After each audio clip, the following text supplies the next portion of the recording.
All right, so I'm live. And for those of you watching this in the future, watch this after it's already streamed. Welcome to my channel. This is SnickTalk Tuesday. I'm gonna be doing this every other Tuesday. Hi. I'm gonna be doing this every other Tuesday. It won't always be in the form of a live, but it'll always be every other Tuesday. So this is the first Tuesday. So next Tuesday I'll probably skip, and then the Tuesday after that I'll do another live. So this will be every other. And here on SnickTalk Tuesdays, we're gonna talk about just different topics. Like you guys are gonna give me topics to talk about, things y'all want my input on. Sometimes I might do some readings on here, and yeah. So I want to keep talking during the live because I know that there's some people who are going to watch this after it's no longer live, obviously. And I want you guys to have like content to watch. I don't want y'all to just see me like here yapping. I mean, not yapping. Here, just sitting here waiting, you know? So I'm going to go ahead and start with the topic that I want to talk about since I don't have nobody yet. And I hope y'all could hear me good, because like I don't even feel like connecting no mic and all that stuff. I'm not doing that today. Let's see. So I'm gonna touch on a couple things from my other video because that's just a topic that I kind of want to do. So I would talk about the climate and everything that's going on right now, but I'm not going to discuss that because it is sensitive, and I'm only going to discuss it if you guys like want my take on it, because I did a whole video on Instagram. You can check my Instagram for that. But what I am going to talk about for right now, and y'all comment, like for those of y'all watching right now, because I see I got a few viewers here, comment, because I don't know like who you are. It doesn't tell me who's watching. And y'all got to give me vibes. Y'all got to give like something. Y'all can't just like be, you know, here just looking. All right, so anyways, let me get into it. So my other video, the last video that I posted, I just posted it yesterday. And another thing, I'm gonna be posting Mondays and Wednesdays. Before I start talking about this, Monday and Wednesday will be my post days. I'm not at the point where I'm giving you guys an exact time, but Mondays and Wednesdays, I'm always gonna post my official videos, and then Snick Talks will be Tuesday, because I don't want to bombard y'all with 3 videos a week, like every single week, back to back to back. So anyways, so as I was saying, the other video that I did a couple of days ago was basically about a past relationship or whatever. It wasn't really about the relationship. It was more about the lesson that was learned. So that video, you can check it out later if you haven't seen it. But that video basically was me talking about how, you know, I realized a couple of things about myself in my past experience in my relationships. And I realized, you know, how I'm not always consistent for myself, and how a lot of the times I always put, you know, my partner first before me, which is something that, I mean, at times you're going to do, but I'm talking about like full blown, like never me, always them. So in that video, you know, I discussed with you guys, like, obviously the beauty in a failed relationship is the fact that God will teach you, or for those of you who don't believe in God, a higher power will always, the universe will always teach you that, I'm from New York, that, you know, if it's not your blessing, if the person is not your blessing, then they're still a blessing because they're bringing you a lesson. So for me, I just happened to give me another lesson, and it was a good lesson because it gathered me. It snatched me together. Let's say that. Because before that, I was very like just in my own little la la land, just like There was no aim. There was no like, so I feel like it just really reminded me what my purpose was. That's what it reminded me of. It reminded me what my purpose was, and I just got back in touch with my purpose, and I just feel like it's a beautiful thing. Like, so what I didn't touch on in that video, because if you notice in the end of the video, it was kind of like an abrupt ending. I guess it was a good ending, but at the same time, I feel like it was abrupt because my camera actually died.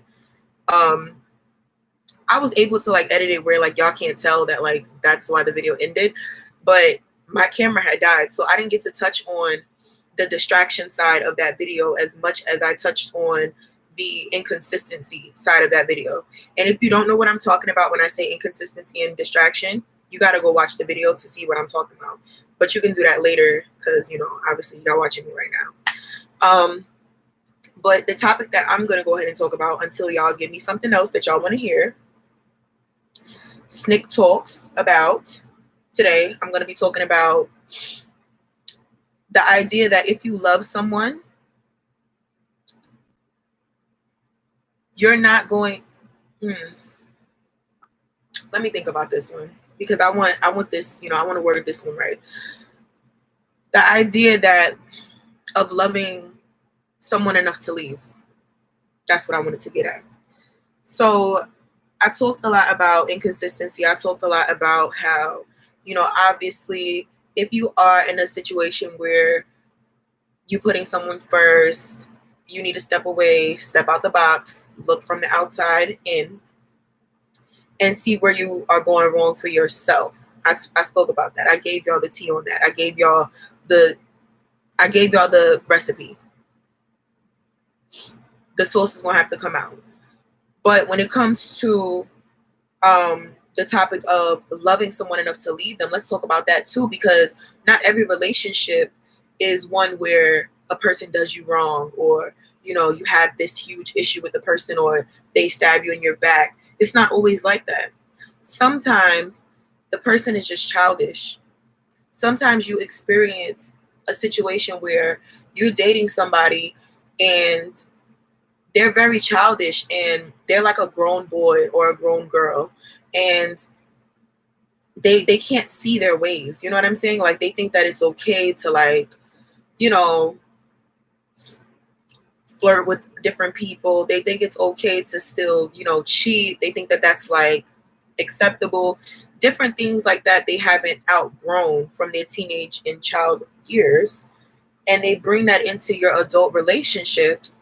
And I want to talk about the fact that, you know, sometimes people think, you know, oh, if I stand by him, they're gonna change for me and they're gonna appreciate me for standing by them. What happened to my connection?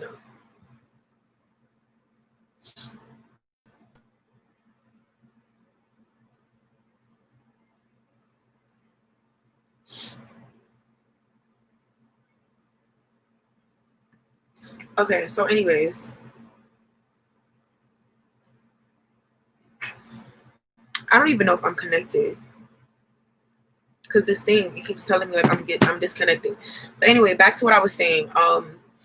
So oftentimes, you know, you think to yourself, like, if I stand by them, it's going to eventually show them how much I love them. But really, look at it from this perspective. If this is your person, I'm not saying, you know, because I mean, you don't know.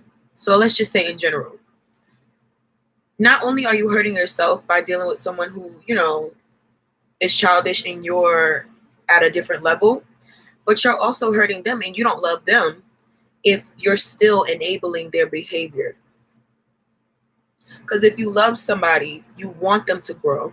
If you love somebody, you want them to mature. You want them to be better. You know, to me, this is my idea of love. This is my definition of love. And you can tell me if I'm wrong.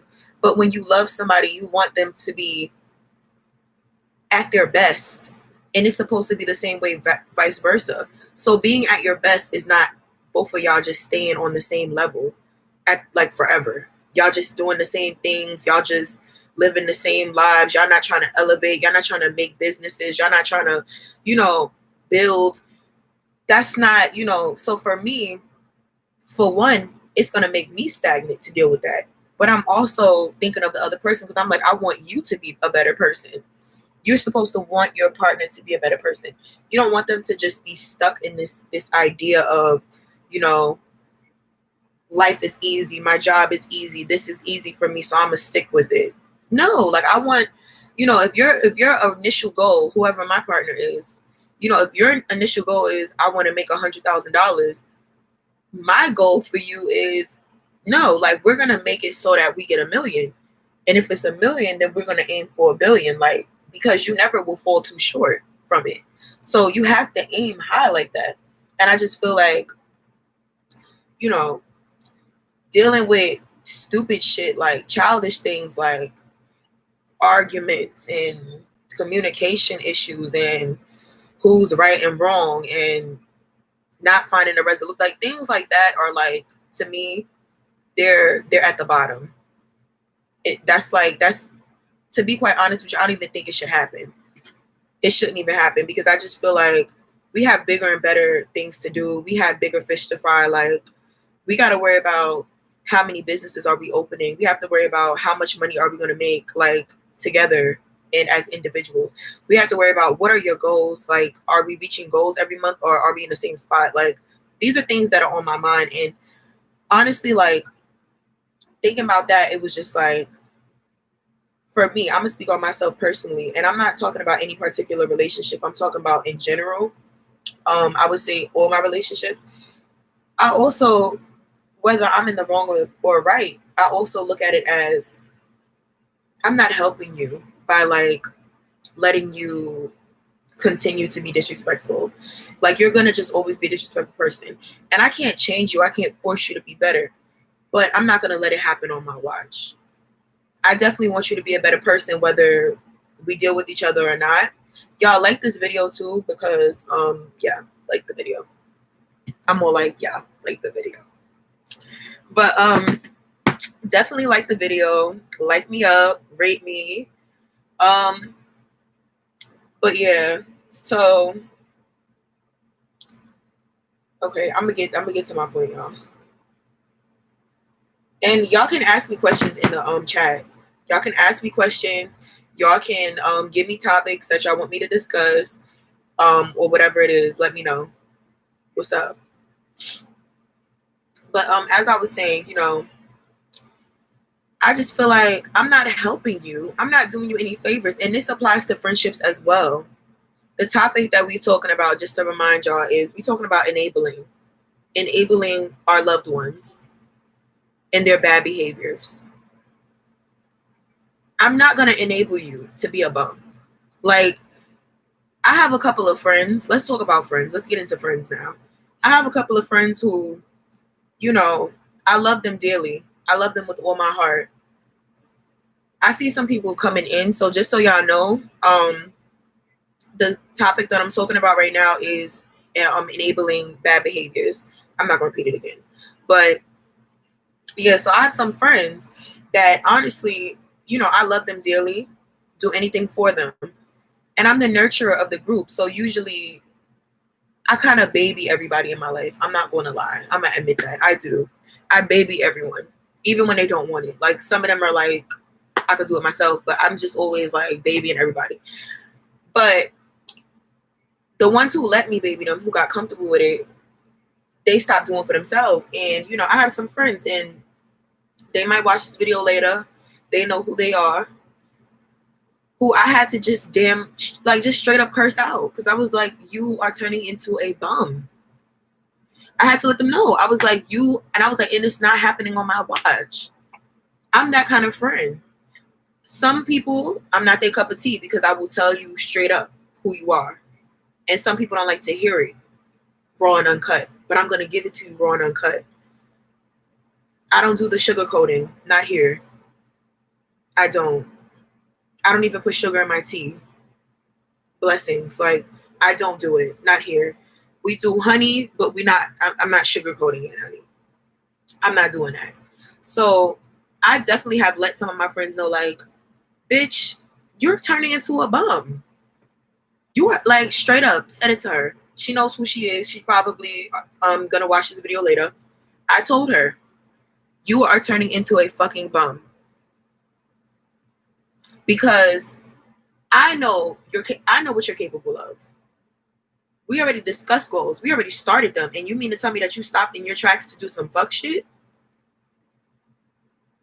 You mean to tell me that you gave up this platform that you was on? You gave up this advantage that you had. And this is just one example for a bum ass nigga. That's one example. And excuse my language. I know this is not getting monetized, if ever, because I'm cursing my head off. But yeah, like you gave up who you are as a woman you gave up your power. And what follows behind giving up your power is giving up on yourself. And I had to tell her, I was like, you're a bum. Like I told her straight up.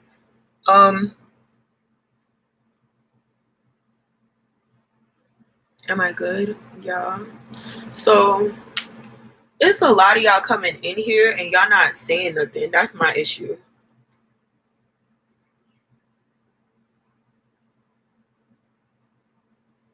Like y'all not saying nothing. So yeah,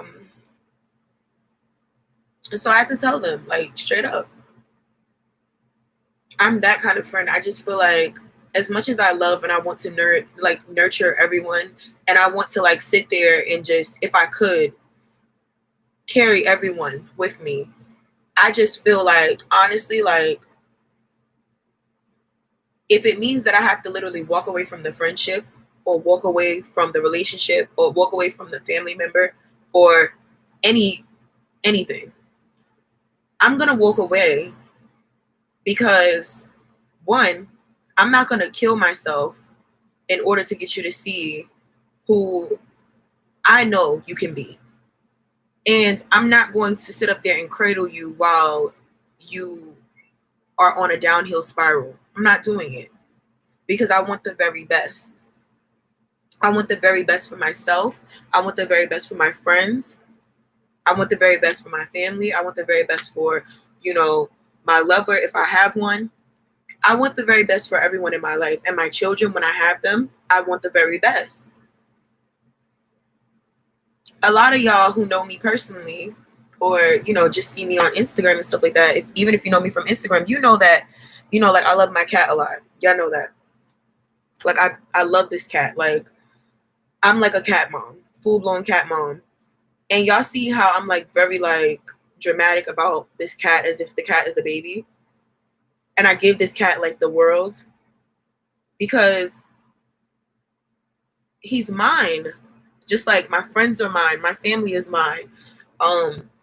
If I have a lover, my lover is mine. And it's like, if I want the best for me, I want the best for everything else that's mine. Like, I want the very best. Anything that I know how to do, if anyone I know does not know how to do it, I will sit there and teach you how to do it.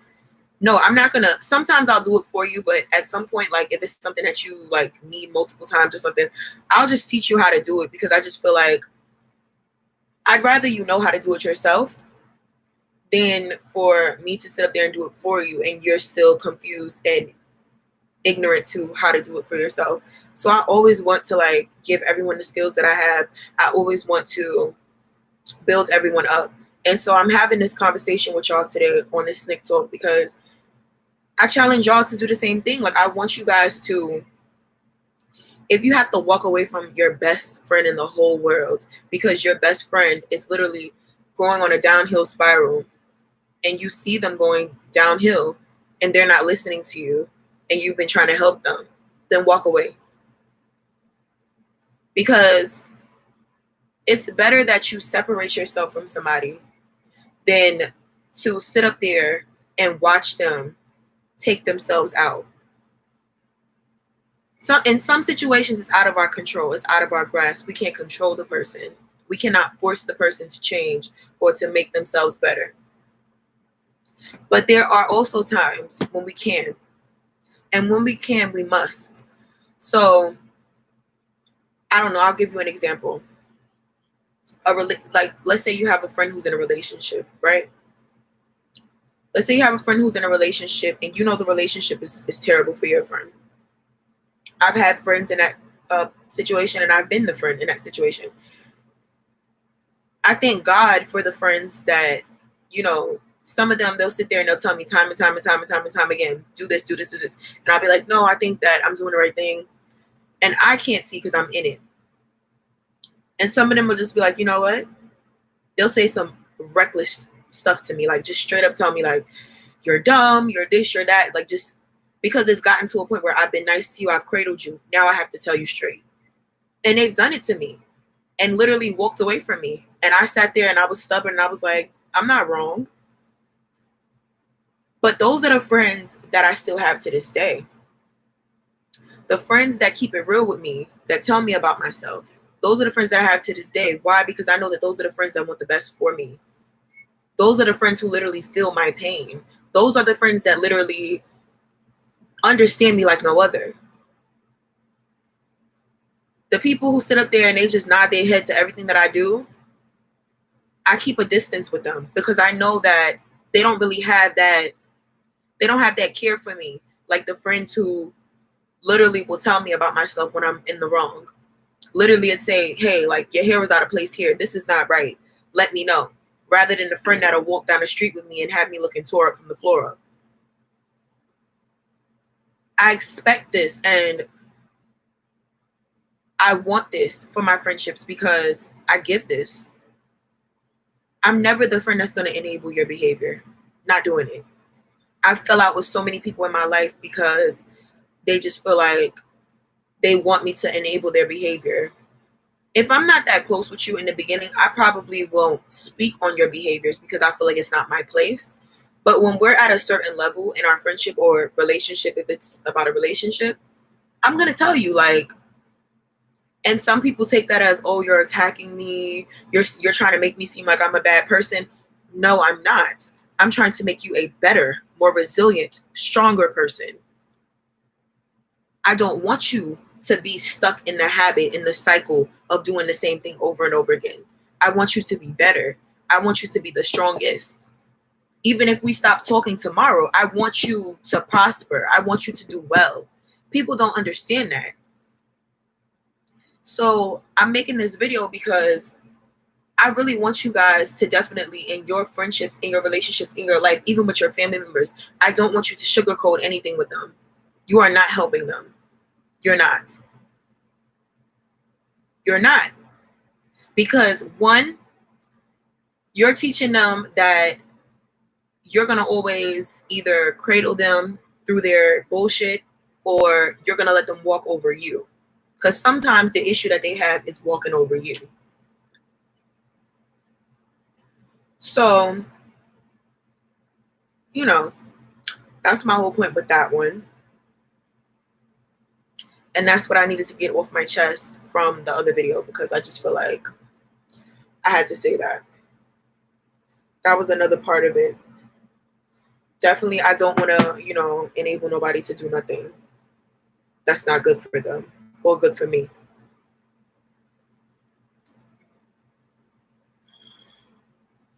Y'all, like, this is so much easier on Facebook. Like, I'm not even going to lie.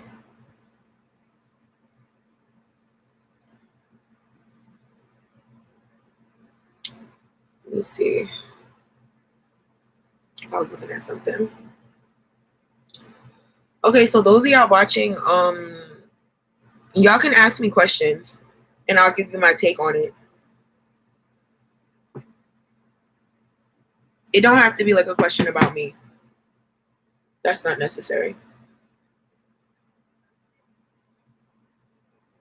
I'm only going to be on this live until I'll do till 11:30. Let me see if it's another topic I want to get, I want to get in. I want to talk about.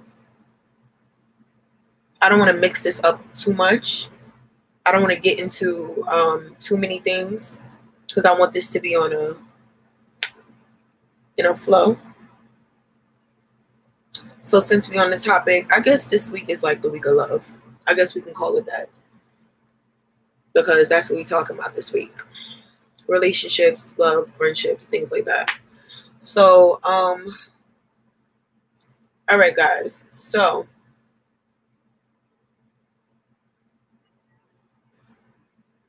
another thing I want to talk about is, do I want to get into that here, or do I want to do a whole video? I kind of sort of want to do an entire video on childhood trauma. I don't want to do that here. Like I would rather do that on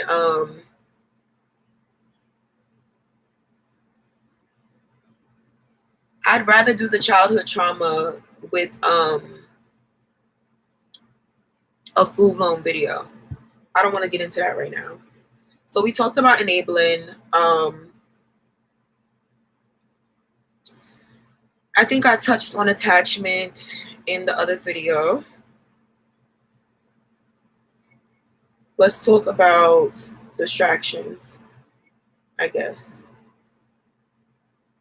I guess we can get into distractions. Oh, no, we're not going to do that. So we talked about enabling. Another good topic that would be good for me to talk about right now, since y'all not giving me nothing. I'm going to talk about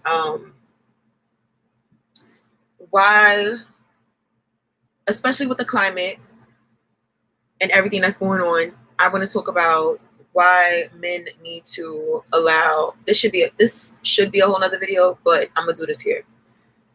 Why you should allow, not just men, women too, why you should allow a person to fully love you.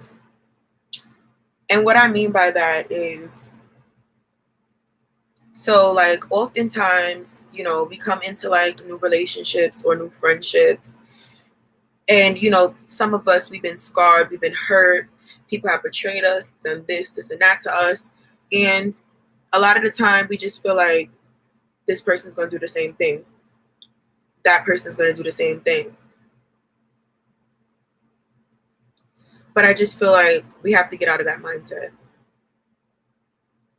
You have to fully give someone the chance to know you, and you have to fully give the person their own chance to make their bond with you. And the only way that you can do that is to let go of things that have hurt you in the past.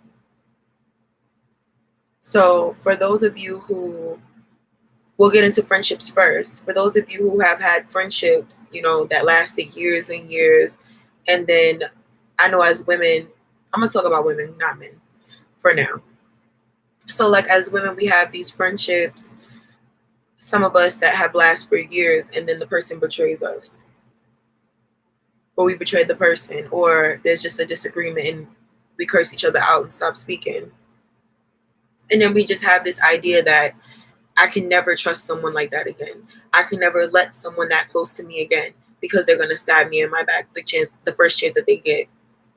I feel like, honestly, you have to get out of that mindset, because if you walk around with your heart in shackles and chains, right?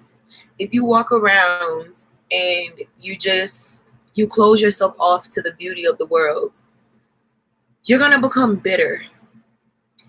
And bitterness is such a disgusting taste and an even worse look. Because when you become bitter and you close yourself off to like these wonderful friendships that you can have and these wonderful relationships that you can have, you're hurting yourself. And you're limiting yourself and stripping yourself of a chance to meet like your best friend, the chance to meet your life partner, the chance to meet, you know, your business partner, because you're going into everything with this mindset that everyone is out to get me. Everyone is, you know, going to hurt me like this person did. And let's get into this topic, since this is just a snick talk. With that being said, about the mindset of everybody's going to hurt me, y'all know I always have to bring astrology into everything. Everything. and I'm going to bring it into this. I am so tired and sick and tired of people who mess up astrology. For those of us who know about it, y'all mess it up because y'all date a Scorpio, or y'all date a Taurus, or y'all date an Aries, or y'all date a Gemini, or a Leo, or whatever sign that y'all date, and then y'all want to be like, every Taurus is cold-hearted, every Scorpio is a cheater. I'm sick of it. I think I talked about this before, but I'm sick of it. That also goes into having that bitter mentality and that bitter mindset. You can't look at things as, oh, this one person did this to me, so now every single person. Like, literally, it's almost like saying someone with like, all right, someone with a puff broke my heart. So now, like, if I ever see like a girl with a puff on her head, like, I'm never going to deal with her again. I'm never going to like give her a chance. And your soulmate might have that. Like, your best friend might have like that thing that the person that you can't stand who hurts you has. Like, I've seen it. Like, you guys usually just go into things with this bitter and this broken like mindset. Like, oh, you know, I worked in retail once and I was treated like a slave. I'm never doing it again. But this is a whole nother store. I could see if you're saying I'm not working in retail because I'm elevating. But for you to be like, oh, I worked in this type of environment and I was treated like this, so I'm never going to do it again. Like, I just feel like you're stripping yourself of opportunities. You're stripping yourself of everything when you go into things and you just think of it as, oh, you know, a dark-skinned girl broke my heart, or a dark-skinned boy broke my heart, so I'll never, or vice versa. Any color, blue, whatever, red, whatever color. But, yeah. Those are my thoughts. Y'all are making this hard for me. Like, this is, like, a part of me is like, I should have went live on Facebook. A part of me is like, because I feel like I'm filming a YouTube video, and this is a live. A part of me feels like I should have went on Facebook or Instagram, because y'all not giving me vibes here.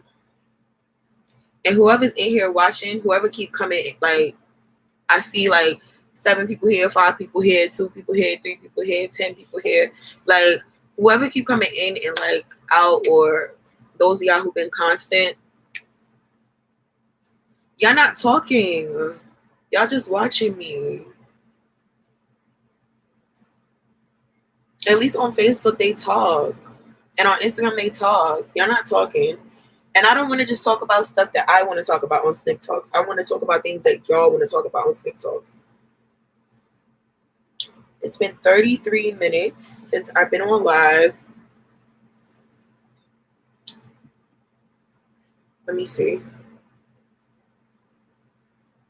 The most I'm doing is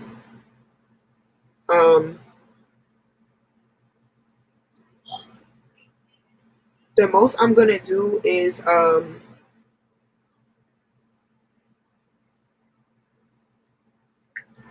hour.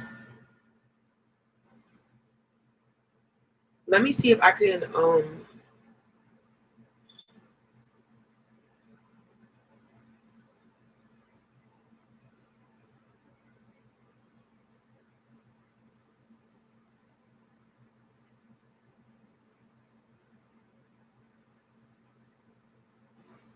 okay, so my friend is telling me she watching the live, but you know, she can't comment because she can't log in. So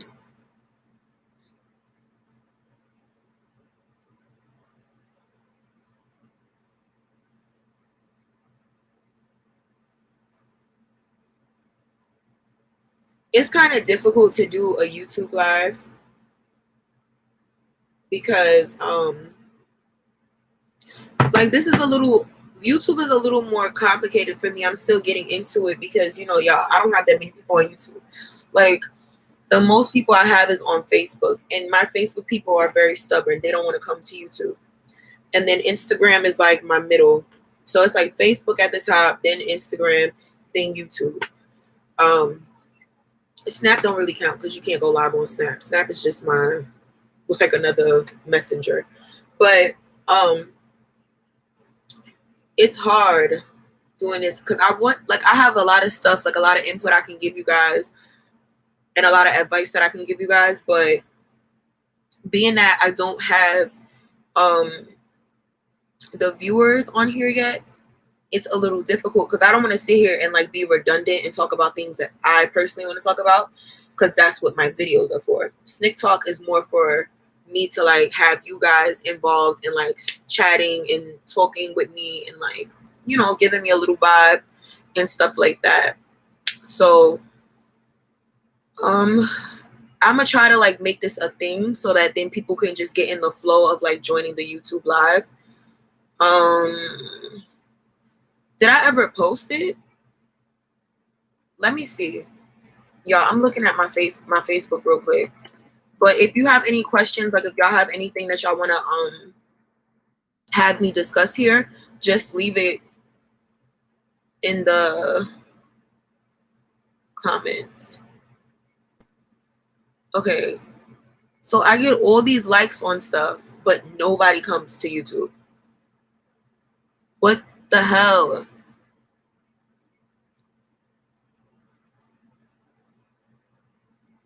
Let me see. I'm gonna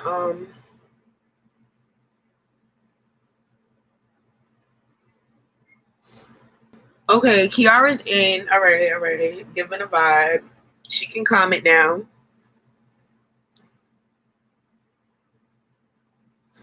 Okay, so I'm just gonna tell a couple people that I'm on live because like I don't think they know.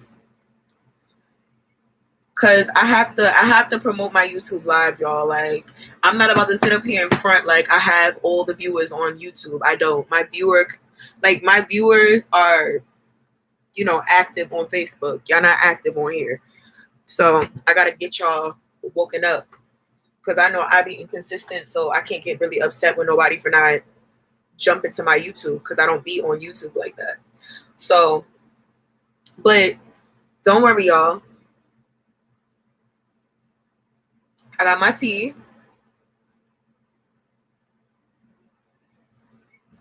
Okay. And we're gonna give a vibe. Only good vibes here. I should have lit a candle. But y'all see my Egyptian eye there? Y'all see my crystals? My aqua quartz? Keeping me balanced. My Ethiopian opal. And I know that the rings don't match. You don't gotta tell me that. But and then I have my rose quartz heart. You know, for love, because I'm the queen of love. Y'all know I'm Venusian, meaning, and yes, I'm bringing up astrology again. I'm Venusian, and Venusian, no, it's not Asian, no. Venusian means that my soul is from Venus, okay? I say my soul is from Venus because, hello, I have Venus. I'm a woman, so that's my feminine. And then I also am a Taurus ruled by Venus with a Libra moon and a Libra rising. And Libras are ruled by Venus as well. So I'm Venusian. And that's why, you know, I'm prone to talking about love, guys. And I'm a number 6, for those of y'all that don't know. If you know, like, about numerology, I should do a video on numerology. Even though there's a lot, but I'll do it. But I'm a number 6, which stands for the loving, nurture, mom, like, figure, in love with love type of number. That's my number 6. So guys, let me tell you. Let me see. I'm trying to tell people to come. Like, I just feel like I can't get upset with nobody, but it's just like, where y'all at? Y'all got me over here with no vibes.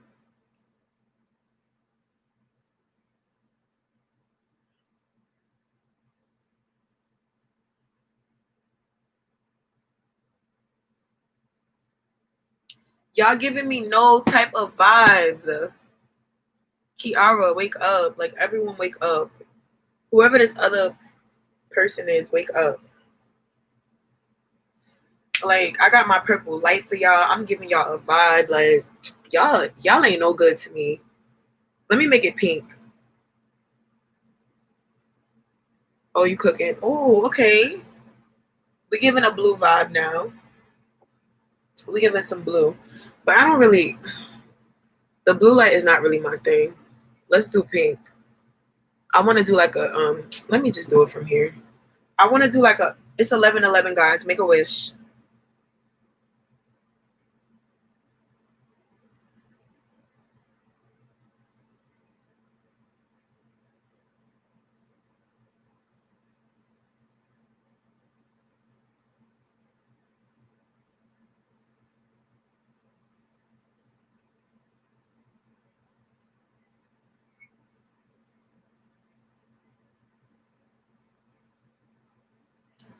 Okay.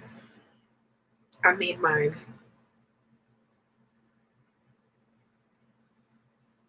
Guys,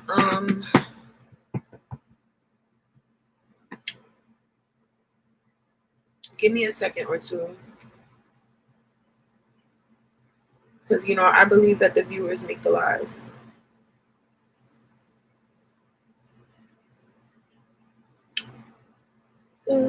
What are you cooking?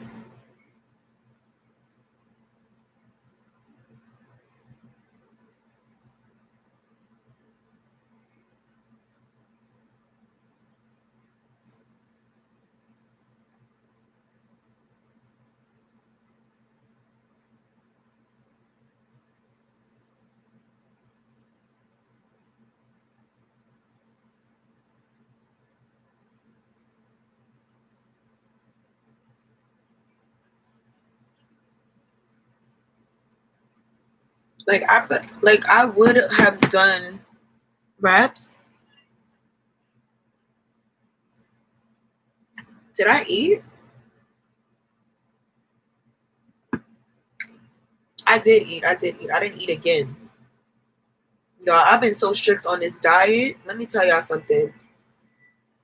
Let's talk about that. Because this is just going to be catching up with me.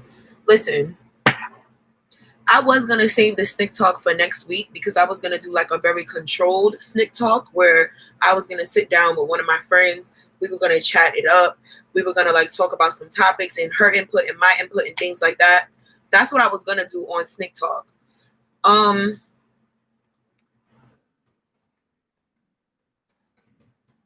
me say to my Facebook.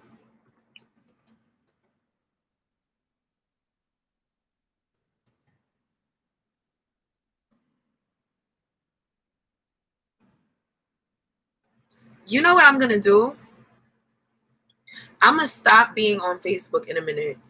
Hi, Ahmad.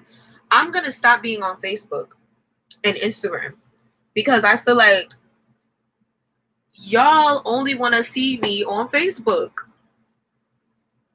Y'all don't want to come to YouTube. Y'all don't want to give YouTube a vibe. And I need y'all to come to YouTube because honestly, I like going live on YouTube a little bit more. Instagram is my top fave to go live. And then it's YouTube. I love going live on YouTube. Like, I like this type of vibe. I'm going to learn how to set up the camera where it could be better quality, like my videos on my lives. But I have my little chat here. I'm doing it on the computer. I could just tell y'all, whatever. This is a vibe. Y'all need to come to YouTube. I don't know why y'all want me to go on Facebook and go live and y'all never want to see me on YouTube. What's up? What's going on? What y'all trying to do?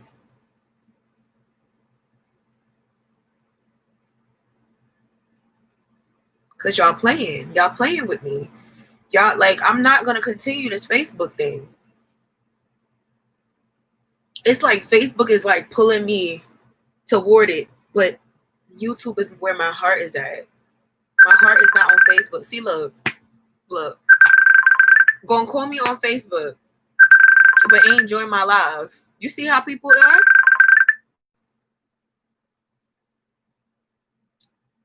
I can't. I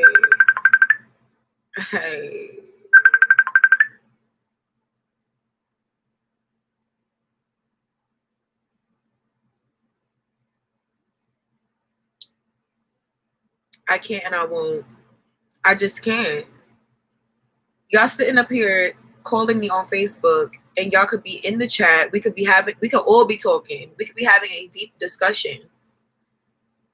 We could be sitting here having a deep discussion, guys, and y'all calling me on Facebook. Come to the YouTube live. I promise you, I will not go live on nothing else but YouTube moving forward. Let me not even make that. I take that back because I'm lying.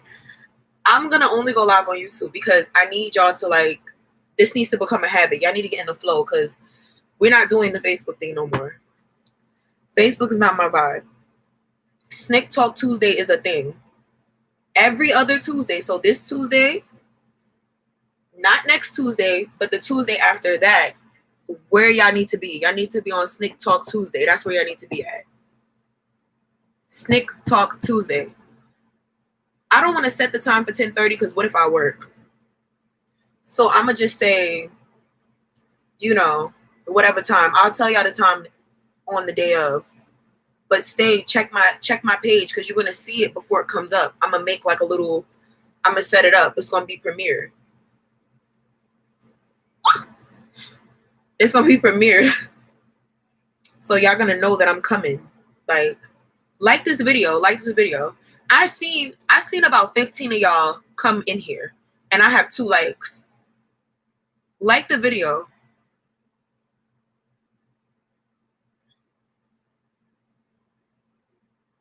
You tell the truth. Guys, like the video. Like, rate me. Rate me. I need likes on here. I need vibes. Nothing else. Like it up. If you hear, you could like it. If you hear, you could. I would. Y'all could share it if y'all want. But y'all are not realizing what y'all have right now. Y'all have the chance to ask me any question that y'all want to ask me. Me. Do y'all know I get paid to answer questions? I get paid to answer questions, guys. And you have the ability on SnickTalk Tuesday to ask me anything. Any advice, any relationship advice, friendship advice. Give me your scenarios. I'm gonna give you a vibe. Watch.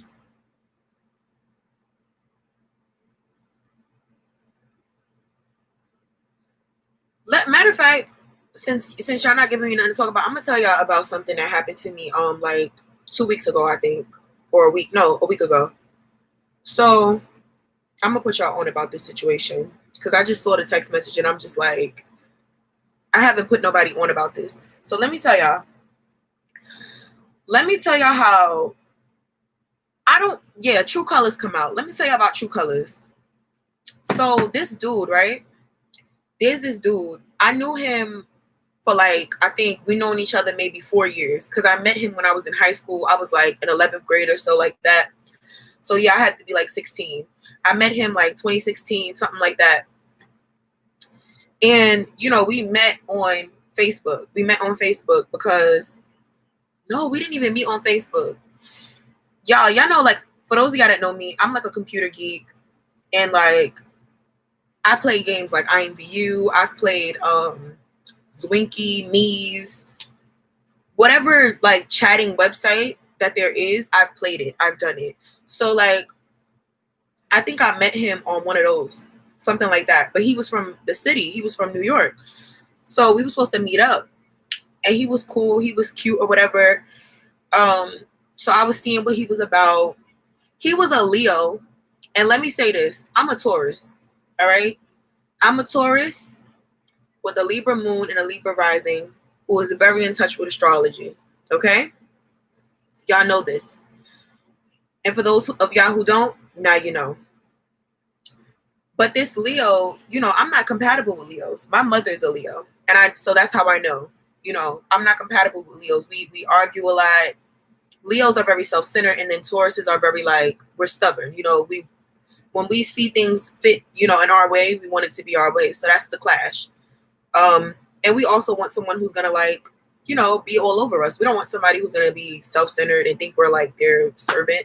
So, and that's the energy that Leos give off sometimes.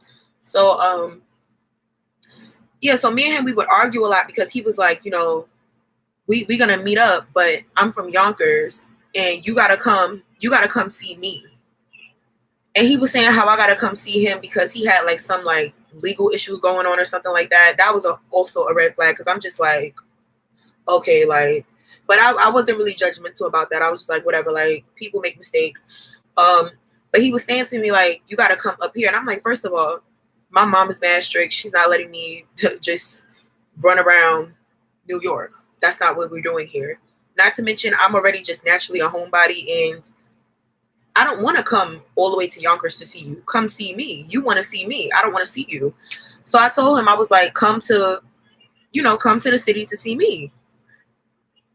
Nah, I can't come to the city. I'm going to get in trouble, blah, blah, blah. So a couple months passed. Like, we still cool or whatever. We just friends. Couple months passed. He comes to the city to see his bros.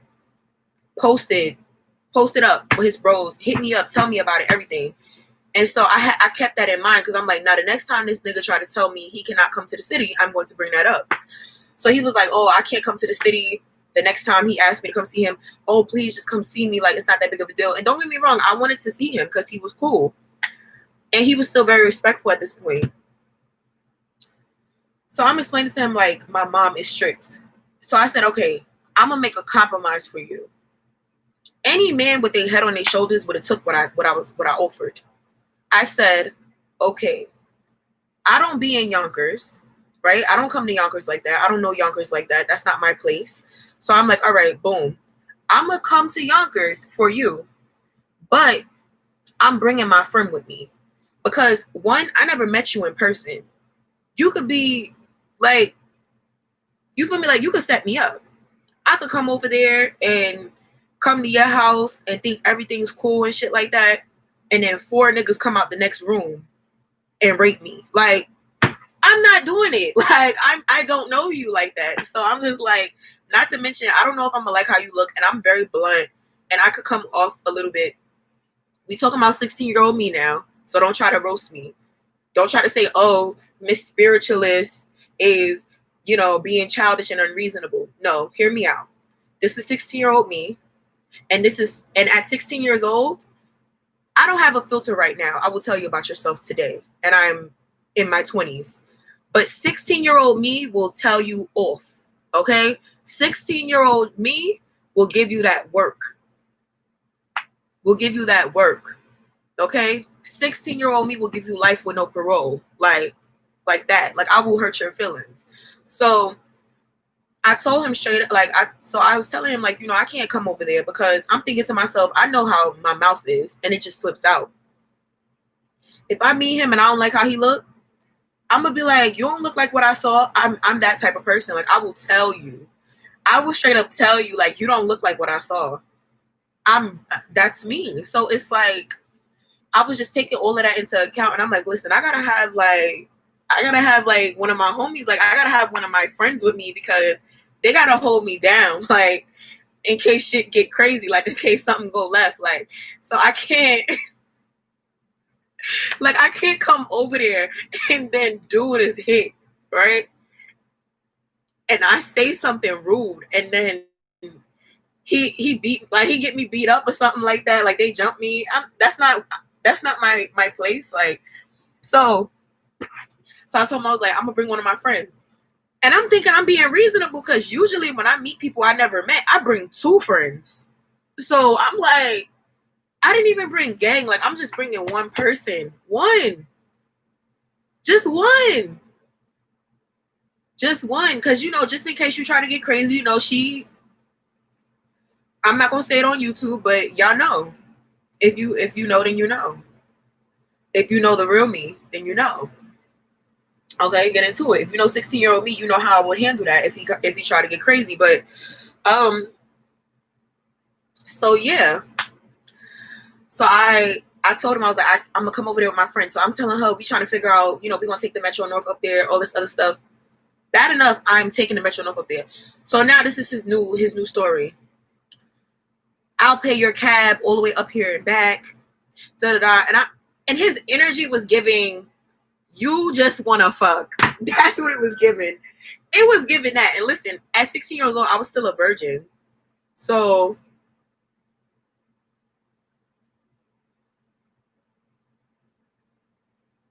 I was still a virgin. So at the time I was still a virgin, and so him, but I still could identify like if a guy was just trying to get that, like obviously.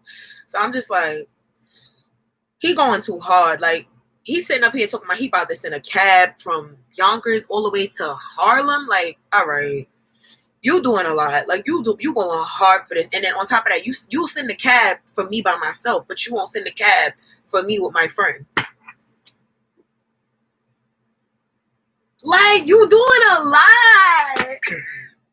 Like you're doing a lot. Like dude said, oh, I'm gonna send a cab. Like, okay, bet. Like, so I was like, okay, you could send a cab. Me and my friend is coming.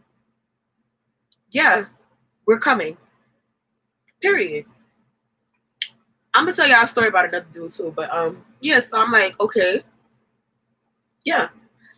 So he was like, oh my God, like I'm not understanding. He was just going crazy, like losing it. He was like, why you gotta bring her with you? Why you gotta do all of this? Why you gotta do all of that? And he just huffing and puffing and like having a breakdown about it.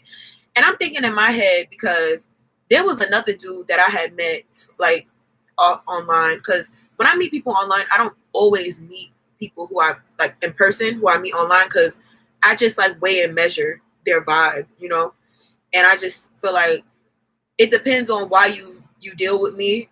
And it's just different reasons as to why, like, I may or may not meet you in person. If I feel like you genuinely just being friendly, I'll meet you. But if I feel like you're giving me creep vibes, like, I'm not meeting you. It's not happening. But the other guy that I had met from online 2 years prior to that in 9th grade, I brought 2 friends with me. 2.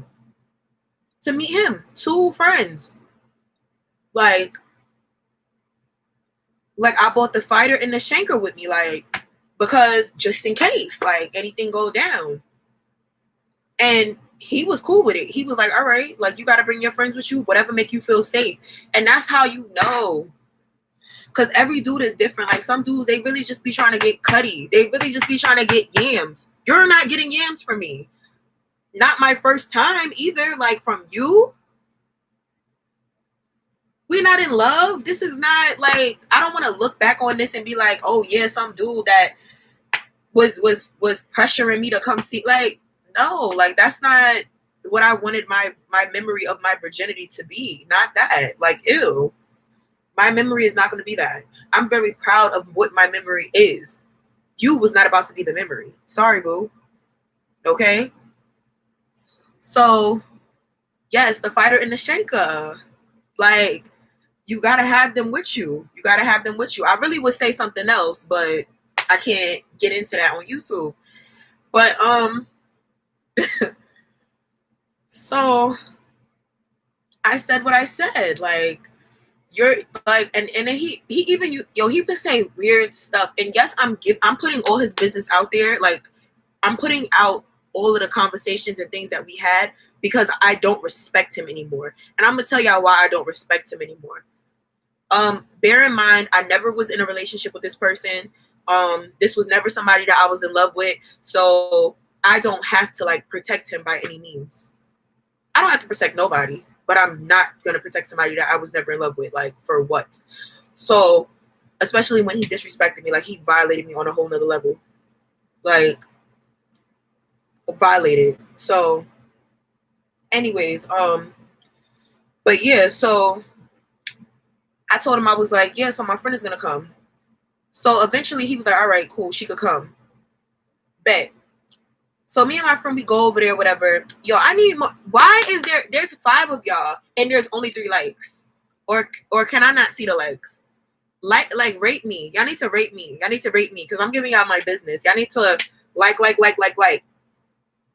Like it up. And bring more people from Instagram. Y'all could post this on your Instagram. I don't care if strangers come in here and watch. Y'all like, anyway, so back to what I was saying. So I told him, I was like, all right, we made the plans. I was supposed to come. So I had my school day. Me and my friend was ready to go. I'm telling him, like, I'm about to go to 125th. I'm about to go catch the Metro North, and I'm going to be up there.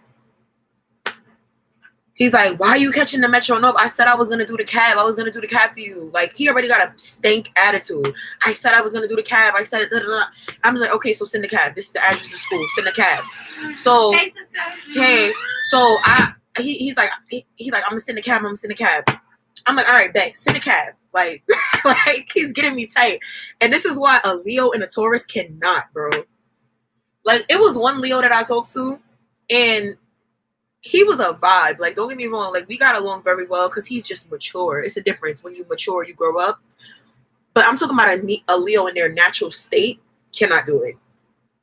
But even that Leo, he got a slick mouth, and I can't deal with that. I don't like that. Can't do it. I could deal with, like, goofy sarcasm, but I can't deal with, like, rudeness. Like, if you giving me a snooty vibe as a man, can't do you. I can't do you. You got to head out. Exit stage left. Bye. Not doing it. But anyway, so back to the dude. We gonna call him, we ain't gonna call him nothing, because he's nothing. He's nothing. He's a bum. So he said he was sitting in the cab. Cab never came. Cab never came. It never gave. Like, where's the cab? Where's the Uber? Where's the X? Nothing's here. Nothing came. It never gave. It never gave. Like, nigga said, I'm gonna send a cab. The cab never came. So then I'm like, I'm on the phone with him, and I'm like, bro, like, it's hot outside. Like, we're waiting. Like, are you gonna send it or not? Because I can go home. And me, listen, those of y'all who know me, y'all know me from different angles. If I was in love with you, then I'll probably come anywhere for you. But if we ain't even at that level yet, and you should know, like, if we're not at that level yet, my energy is very, like, I'm fine with myself. You got the wrong chick, honey. This is not one of them females that fiending to meet fiending to meet somebody to fall in love. Like, it never gave. It never gave that. I'm not fiending to, like, be, like, it never gave that. Like, I'm perfectly fine by myself. Once I get used to being by myself, I'm good. So for him to be telling me, like, oh, I'm gonna send the cab and the cab never came, you good? Hey, Rashid. So I'm like, you all like, what, sir? Like, sir. So anyways, the cab never came. I said that like 50 times because I just couldn't believe, like, you fiend like that and the cab didn't come. Like, where's the cab? Like I was about to start speaking in Dungeon Dragon just now, but I'm not going to do that on this live because y'all don't need to see that side of me. So anyways,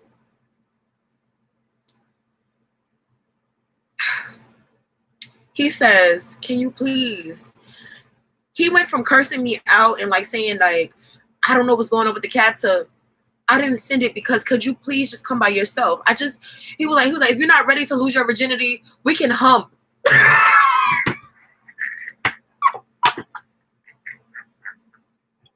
Never in my years, boy, yo, like, never in my life having somebody said something like that to me. Like, I said, what? Huh? I thought I was coming over there just to meet you so we could just be cool, so we could just talk. And now I'm seeing the colors because this nigga said, he said, if you're not ready, we could just hump. Hump? You're sick. You're sick. You are sick.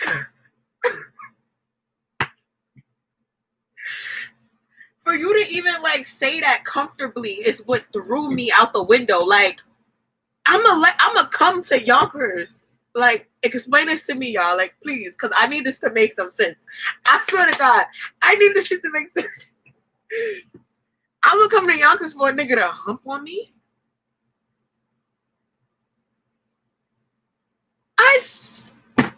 Wicked. This nigga is hump. You is not even getting a 2-arm hug. Are you sick? Hump.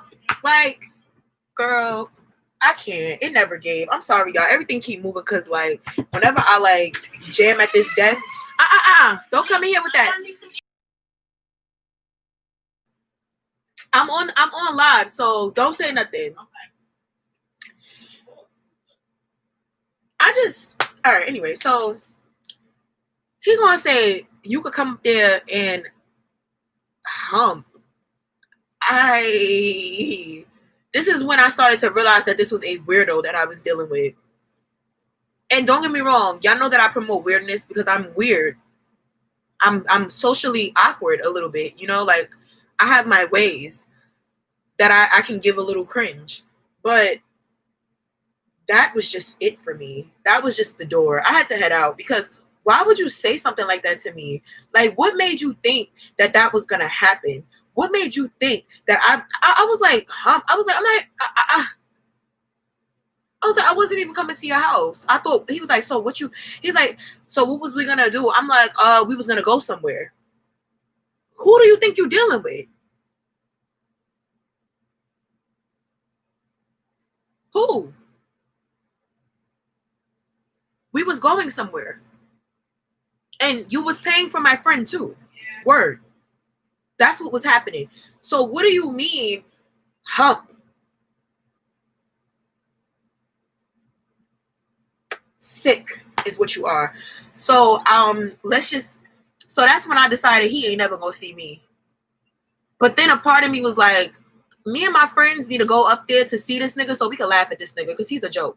But then I was like, okay.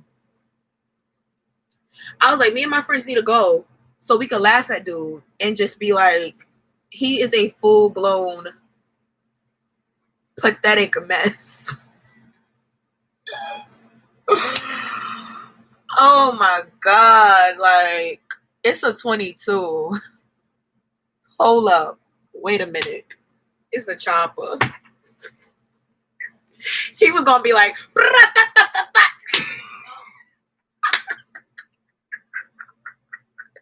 that's what it gave. You want a hump? You want a hump? I'm just like, yeah, I know this nigga don't get nothing. And he was cute. He was cute, y'all. He was cute. And you know, when I say that a dude is cute, he look good. I don't say that guys that are strange looking are cute. Like, if I say that a guy look good, because I don't really gush over guys like that. I don't really be all like, oh my God, like I don't be on nobody like that. The only dude that makes me like that is like Miguel. That's it. I used to be like that over Trey Songz until I heard a couple of things because I was like, Trey, yeah, Trey, you a little sneaky. You a little sneaky out here in these streets. I can't take that risk. Turn the light. Sorry. People always gotta come and like take your shine. Like, all right. So, anyways, I feel like I changed the light. Like the light is not the way it was. You messed it up. Like something ain't right. So anyway, y'all. So yeah, I decided from then I am not coming over there. Like, but yeah, but he was cute. He was good looking. Back to that, he was so good looking. Like so cute. Like nice lips. Like his lips was not burnt out. Cause I don't like that. I don't like when guys are like it depends on your skin complexion, you know. Cause if your lips are naturally dark, then I'm cool with that because that's natural. But I don't like guys that I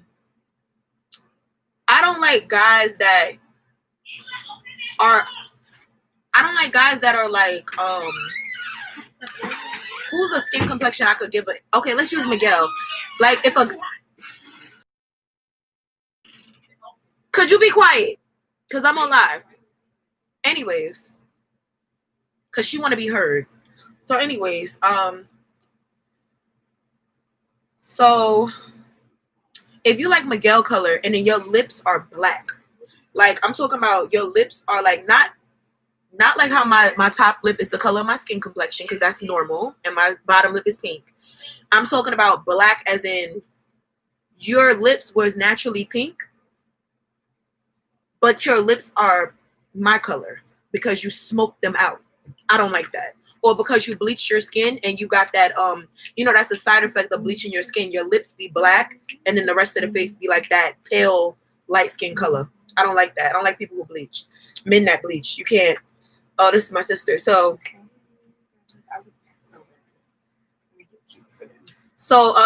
anyways, yeah, so he gonna say, so I was thinking to myself, like, okay, maybe the reason that he was telling me to come up there and that he was gonna do that is because maybe like he has a shrimp. I was like, maybe he got a shrimp, you know? Cause why would you offer to hump me? Like it's strange. Like I understand that I was a virgin, you know, and he was just trying to like, I guess he thought he was being reasonable, even though he wasn't even getting a hug. But I guess he thought he was like trying to make it easier on me to say he would hump. But I was like, you must have the shrimpity shrimp. What did you say? That never gave. Like, it never gave. Like he has to have a. Let me see. I said, let me see. He got the. Oh, this is great. He got the flash drive. He got a flash drive, y'all, and that's why he was okay with humping me. But this never gave. This it never get. Don't do that. You're showing too much. But my phone? Yeah. Oh, they can see my phone. Yeah. It never gave. This never gave me energy. Yeah. We don't use these anymore. So the reason I bring him up is because he did something a little while ago. I don't know how I ended up knowing him for this many years. I shouldn't have, because he was a mistake. Well, not a mistake, because it ain't nothing I did, but what is this, story time? Yeah, not really, but it turned into that because nobody was giving me nothing to talk about, so I had to talk about something. So anyways, y'all, so I stopped talking to him years ago because he continued to keep trying to pressure me to see him, and I told him, if you want to see me, you gotta come, to the city. That's just that. And even if he saw me, it wouldn't have became a relationship, because he already messed up my perception of him by being so pushy on the subject. So long story short, he hit me up like a couple of weeks ago or so. He hit me up and he was just like, what did he say?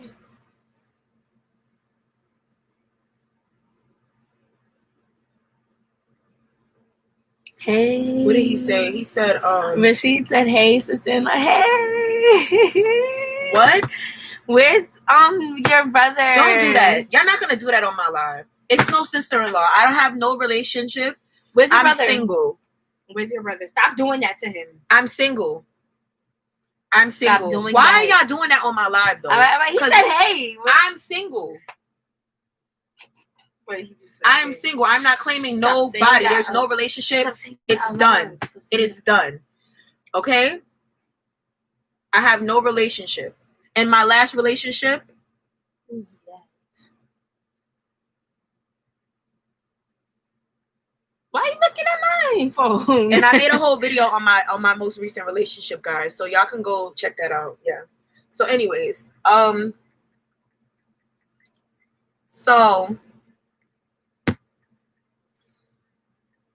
what am I saying? Could you get out the video? Oh, but look, it never gave you an extra viewer. Yeah. How? Because it was 4 at first, and now it's 5. All right, y'all. So let me tell y'all what he said with his bum ass. Don't curse. I don't care. In front of me. Y'all know I'm gonna talk my shit. See, this is why I can't fuck with it. See, this is people. I'm gonna speak about that in a minute, but let me tell y'all. Look at my boy. What are you doing? Like, you're doing a lot. So anyways, my husband. Nobody cares. Nobody cares. Nobody cares. God. Nobody cares about that man. Like, I don't care about that man. So he hit me up a couple of months ago and he was like, he texted me and said, "What's your vibe?" He said, "What's your vibe?" I said, I don't care if nobody's laughing. I always laugh at my own jokes. I don't need nobody else to laugh at my jokes. I don't need nobody else to do nothing for me. I do everything for me. So anyways, he gonna hit me up talking about what's your vibe. I said, "Who is this?"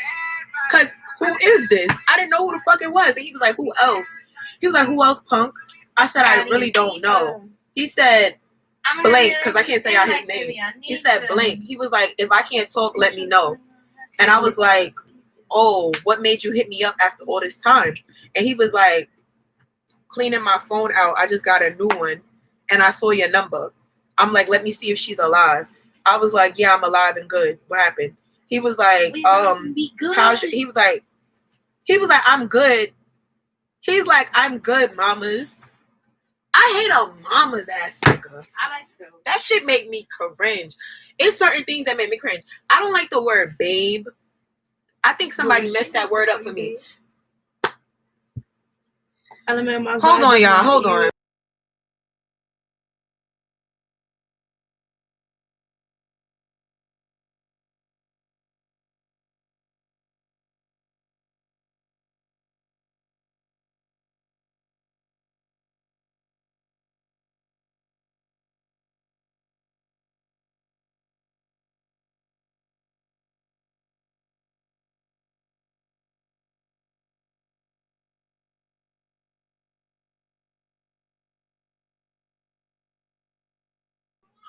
All right, y'all. I'm back. Commercial break is over.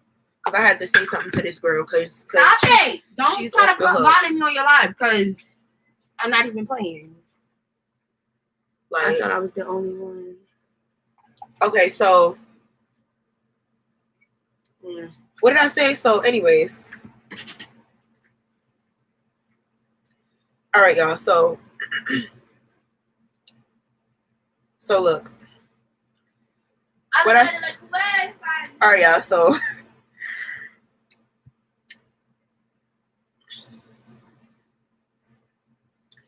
okay, I needed to get my thought back. Y'all know it's a lot. So back to where I was. I can't talk because I'm doing something. I'm gonna lose it. Yeah. So I don't know why you playing me like that. I'm gonna let you rock because you're on live because you doing. See, that's why I can't deal with you. You should have never showed your face now. So, anyways, why? Because now you want to try to come for me on a different level. People gonna try to stalk me or something? Nobody. Girl, I wish motherfuckers would join this live. You all like motherfuckers gonna stalk you. I ain't even got 15 viewers. So, anyways, y'all, because I know y'all here for the story, not for me. Y'all here for the tea. I know who else is here. And it's hard.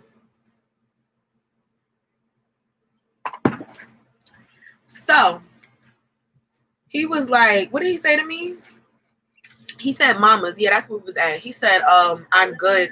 He was like, "I'm good, mamas," something like that. And I'm just like, ew, yeah, no. He's trying to like slide his way into like something, and it's not happening here. Especially because at the time that he hit me up, I was definitely still in love with somebody, still in a complicated predicament with somebody. And I was just like, no. I was not divorced from my husband yet at the time that he hit me up a month ago. And, you know, y'all know that my ex-boyfriend, I call my husband because that was going to be my husband. And we're not going to discuss my ex right now. We're not going to bash my ex on my live because we just not going to do that. So anyways, what happened? This was like a couple of days after my birthday that he said what he said to me. And I was like, somehow we talked about my birthday. You doing a lie. You doing a fucking lie. I'm gonna lose it on live. People are gonna see that side of me. Why Why you gotta look at my text messages? Why you beasting for though? Because why you gotta look at my text messages? Making a show for what? Because you don't want me to get loud, and I'm trying not. You can get loud, but I'm telling you, you have no business looking at my text. Doing the most I am gonna do the most because you do the most when I look at your text. What? When I look at your text, you don't do the most? Why are you doing all of that on live right now? Look at yourself. Only my friends is here. What are you doing all of that for? Alright, so, like, what are you doing all of that for? Okay, but don't make it seem like I'm going crazy. Like you don't do the same thing to me. Because you're on live though. This is not regular, I don't care. Like you're doing the most. Because if I would have did that, you would have felt and fucking embarrassed. So stop fucking playing with me. Do it. Because now you're doing the most. Do it. Now you're doing the fucking most. Calm the fuck down. Because you a little too hype. Give a vibe. You a little give too a vibe. Hype. Give a vibe. You a little too hype, bitch. Give a vibe. Fuck out of here. You're too hype. Oh. Okay, so back to what I was saying, guys. Before the commercial break, number 2. So he said, what did he say? He said, when was my birthday or something? Because, you know, I guess he knew that it was around that time. And I was like, April 28th. And then after all of that, he was like, send something. And I'm like, I'm not sending no picture of myself to you. Like, who are you? For what? What am I sending you pictures for? So, this is where shit went downhill. He was just like, have you been outside? I was like, no, it was just dry convo. So then it died. The conversation died. And then he just hit me up like last Wednesday. And said, I said, you're crazy. He said, how? I said, how can you text me after a month? Don't even hit me up. Focus on what you got going on. That's what I said to him. Because then I wasn't saying that to say I'm in my feelings or something. Like I needed a text from him or like I like him or something. I was saying that to say, leave me the fuck alone. I don't fuck with you. That's what I was trying to say. Like, I was trying to say, nigga, you, like, I already don't even like you as a person. And I was trying to be kind the last time that we spoke. So why are you even hitting me up? That's what I really was trying to say. So, because me, like, I'm not into, like, too much conversation with people I don't want to talk to. Like, I'm good. If I don't like you, you can keep it over there. You can keep it cute. Like, so what did he say? He said, so we don't talk like that anyways, the fuck? I was like, this is exactly why I don't fuck with you. And he was like, why you retracted the message? You could do that on on iMessage. You could unsend. No, you can unsend on YouTube. Why you retract? Okay, let me not say that. You retract that message, but you ain't retract the other message. All right, so what you call it? So what happened? Said, so we don't talk like that anyways. I said, this is why I don't fuck with you. He says, you don't hit me up. I was like, you're inconsistent. He was like, so why are you bitching? I said, that's not what I need. And I was like, I'm not bitching. And then he was like, I don't want you, the fuck? I'm talking to you as a friend. I said, never said you did. He said, so why are you telling me what you need? And I'm inconsistent. I'm like, but we can't be friends if you're mad inconsistent. God bless. I would say that to any friend that hit me up after a long ass time. Unless I know that that's the type of person you are. Like, for example, one of my closest friends, Charlene, we don't speak every single day. But that's how she is naturally. She's naturally the type of person who, like, we give each other space like that. That's just how we are. We've always been that way. But when we talk, we just chat it up like regular. So I'm just like, what the fuck is this nigga talking about? So I was like, we can't be friends if you're mad and inconsistent. God bless. So then he's like, thingy. I'm not throwing it away yet. So he's like, that doesn't matter. I don't want you. You don't hit me up either. You sound stupid. And I was like, all I said was don't even hit me up. And then he was like, I actually wrote you. I was like, leave it at that. And he's still writing. And then I said goodbye. So then he was like, you don't write me. And then he wrote again, you don't write me at all. Like, And I'm not going to. I'm not going to. What am I writing you for? You lost me. Like, mentally, I left the chat. Like, mentally, I left the friendship. Mentally, I left everything, like you as a human being. The day that you told me you wanted me to come up there for you to hump me, you lost me then. So it's like, why are you even hitting me up? Like, we've been had this conversation. Like, we've been went through this. And so, look, let me tell y'all the last part. I had blocked him in the middle of him texting. He was like typing, and I blocked him. But you know how sometimes your other devices still get a message? So on my phone, when he said, you don't write me, and I just blocked him when he said, you don't write me, I just left it at that. I ain't respond again. After I said goodbye, it's goodbye. Like, it's nothing else. So I blocked him. And then he gonna text me again and say, he said, suck my dick. Wait, hold on. Let me go. He said, I shouldn't have said that on live, but it's okay, y'all. As he said, I can't even find it. Okay, yeah, he said, suck my dick. You sound dumb. Beat it. And you're blocked. God bless. God bless. You could have kept those words, because that's something that you knew I was never going to do. I would never be caught doing that. Not to you. Ever. Ever. Don't ever invite me to your dick. That is the most disrespectful shit that you could ever do. Don't ever invite me to your dick. Especially when 5 years ago, you was asking to hump me. Hump me, nigga? I already knew that you had a shrimp. Oh, and that's another conversation. We found out that, yes, indeed, he had a shrimp. Just to confirm for y'all. Yeah, Shrimpiana. Yes, he had the USB. He had the USB. Okay? 8 gigs.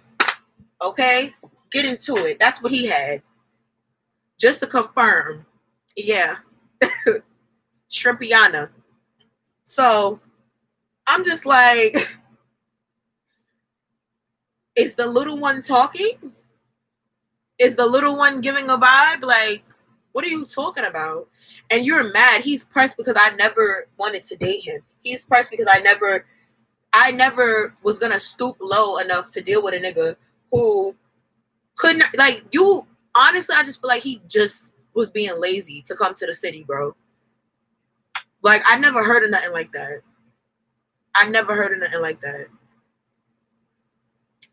Not to mention, like, I felt like he was short. Like, so long story short, we never met in person. I felt like he was probably short in person and everything. Like, right? Like, if anybody ever tried to disrespect me ever again, like, USB. Like, do not ever come to me with that. USB. Okay? That's what you must have as a man to be arguing with a female. And that's how I know he's pressed. Because it's like, why go that far? Why say all of that if you're not bothered? You mad because you came back after all these years and I still won't deal with you? Is that what it is? Is that what it is? Did it hurt when you had to hump your pillow? Is that what it is? Like, he's giving very much creep, like, vibes. But yeah, so that's what happened with him. Like, ew. And yeah.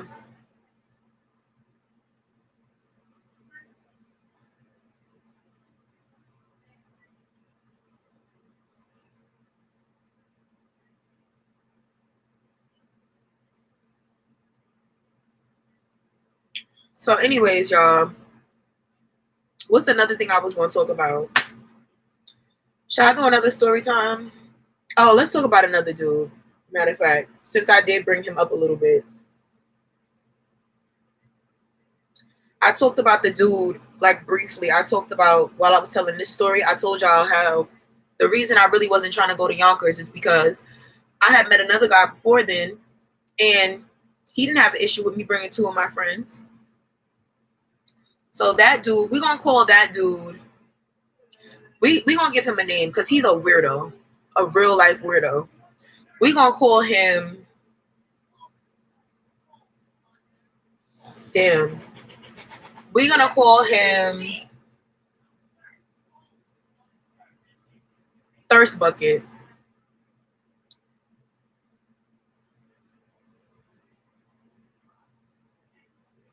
Has the situation stabilized here? Absolutely not. Absolutely not. The police are outrageous, disgusting, and I don't recommend. That's what I have to say about that.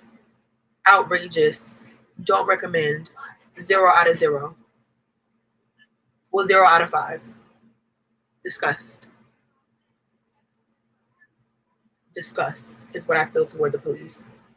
I'm not going to sit up here and deal with that shit. Period.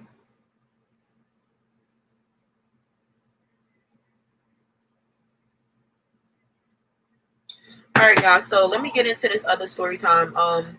Like up the video for those of y'all that are new. What the hell just happened? Like up the video for those of y'all that are new. I need my door closed because I hear too much like voices in the background. It never gave. It's not giving. It's giving calm down. That's what it's giving. Like, I don't know if it's only me, but like I saw a post the other day and I agreed with it so much, and it was just like, the older you get sensitive to noise. I get so sensitive to noise. Like unnecessary yelling, stress. Unnecessary like bickering, stress. Like it's gross. It's just Ask the question. So I ask the question now. So I will get to the question after I'm done with this story. Matter of fact, I'm gonna do the question first because this story is long. So ask the question now.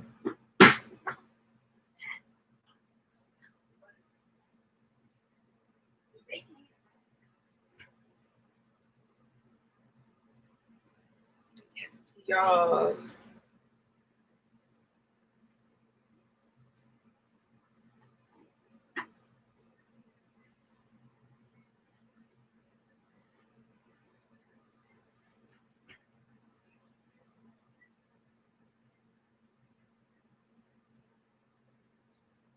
Are you gonna ask?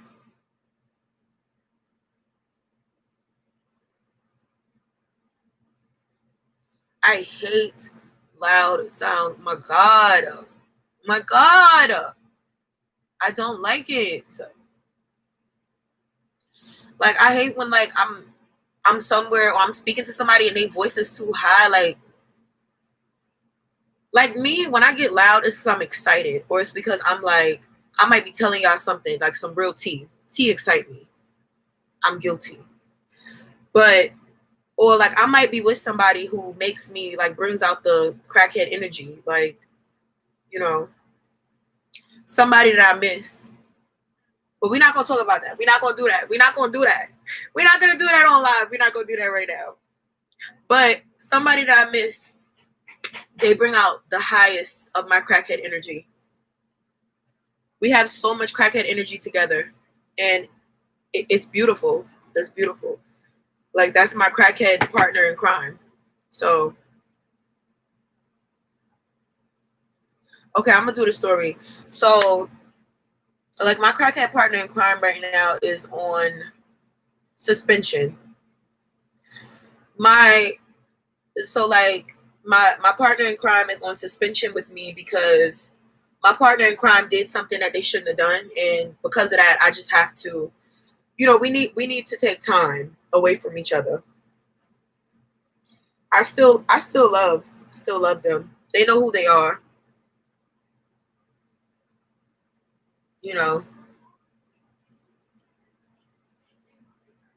But I can't. But anyways, I say all that to say, some people bring out that energy in me. So when I'm loud, it's for a reason. Because if y'all notice, y'all watch all my videos, y'all know, even when I started this video, I'm usually calm. When I start talking about something, then you get the whole me. You get the reactions and the dramatics and all that stuff. So let me tell y'all. So Nah, she gotta be quiet. I can't. Hold on.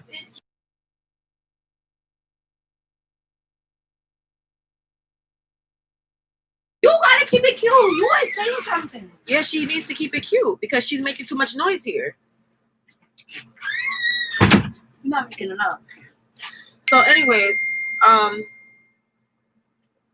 can't. People just disappoint me. So, y'all, it's okay.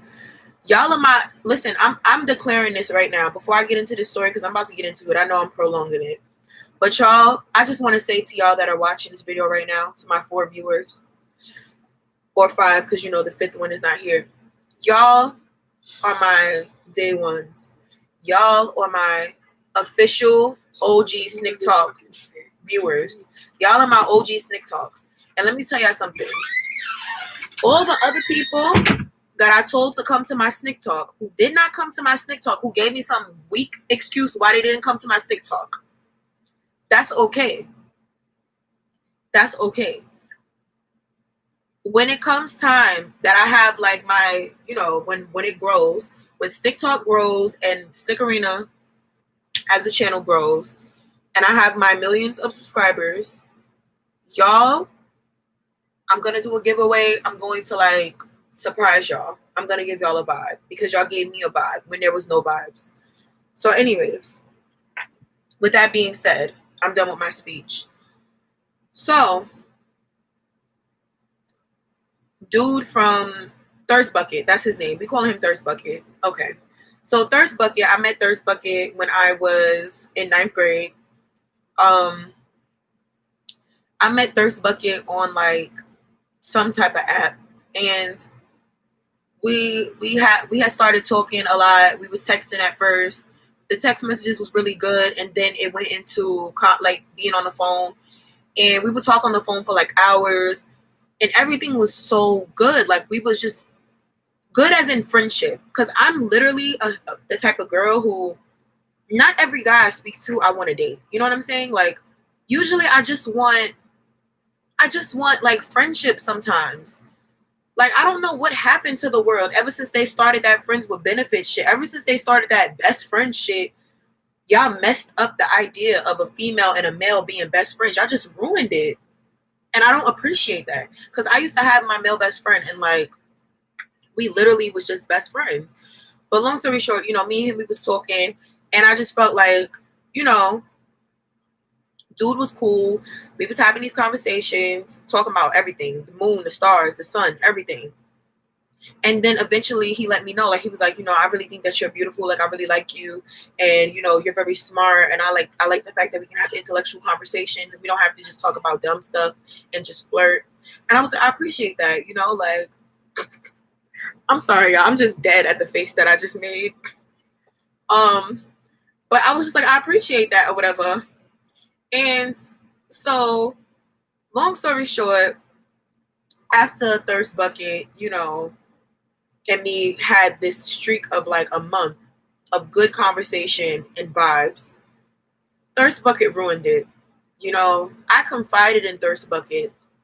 And so this is how it happened. After Thirst Bucket told me that I was cute, everything went downhill. Because after that, Thirst Bucket began to, you know, flirt with me and be like, you know, you're so sexy and this, that, and that.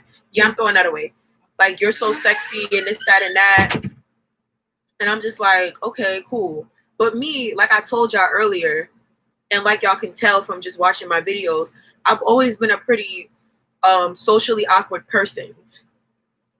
Yes, I have a lot of friends. Yes, I know a lot of people, but I'm very weird.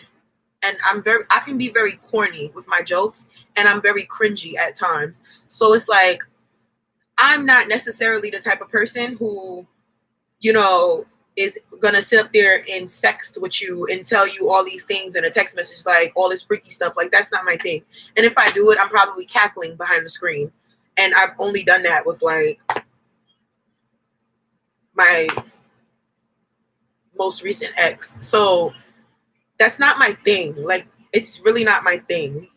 You know what I'm saying? So him saying that to me and him not even being my man and him not even being somebody that I want to date was just like, like, why are you talking to me like that? Ew, like, it was so gross. I was just like, I can't do this. It's not giving. It never gave. And he was sitting up there telling me, like, I'm going to do this to you. I can't even say the things that he said because it's just really not PG. But he said a lot of weirdo stuff to me. And he was just giving, like, very much, like, I want to do this to you. I want to do that to you. And our conversations became that.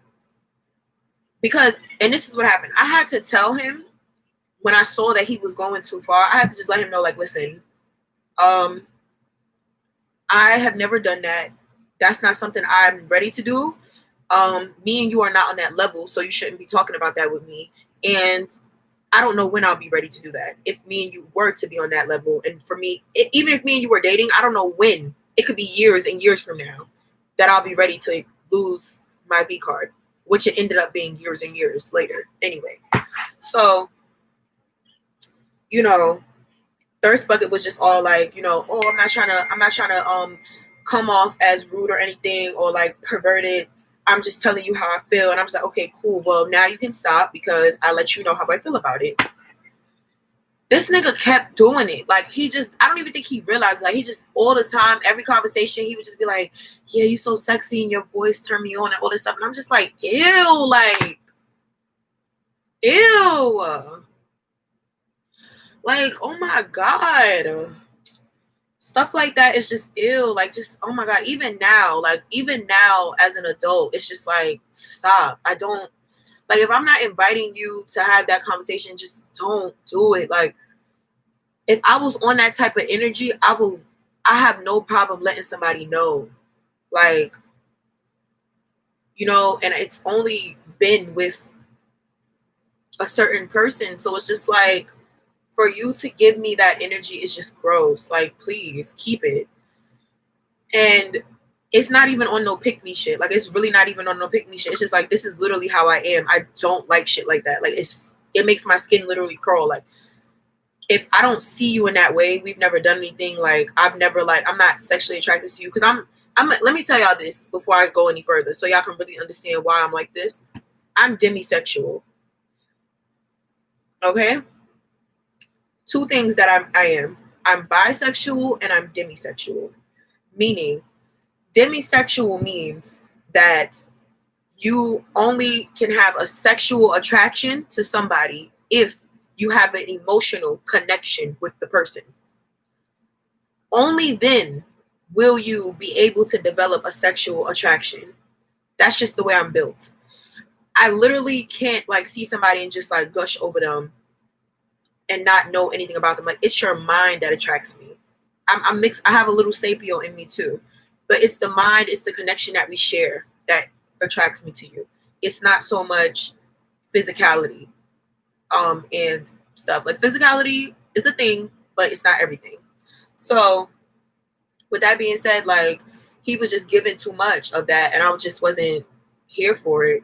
So fast forward, I stopped talking to him. Like, it fell off because I didn't like the fact that he would always make every conversation about his sexual interest in me. And I just came to the conclusion that this dude just is trying to smash.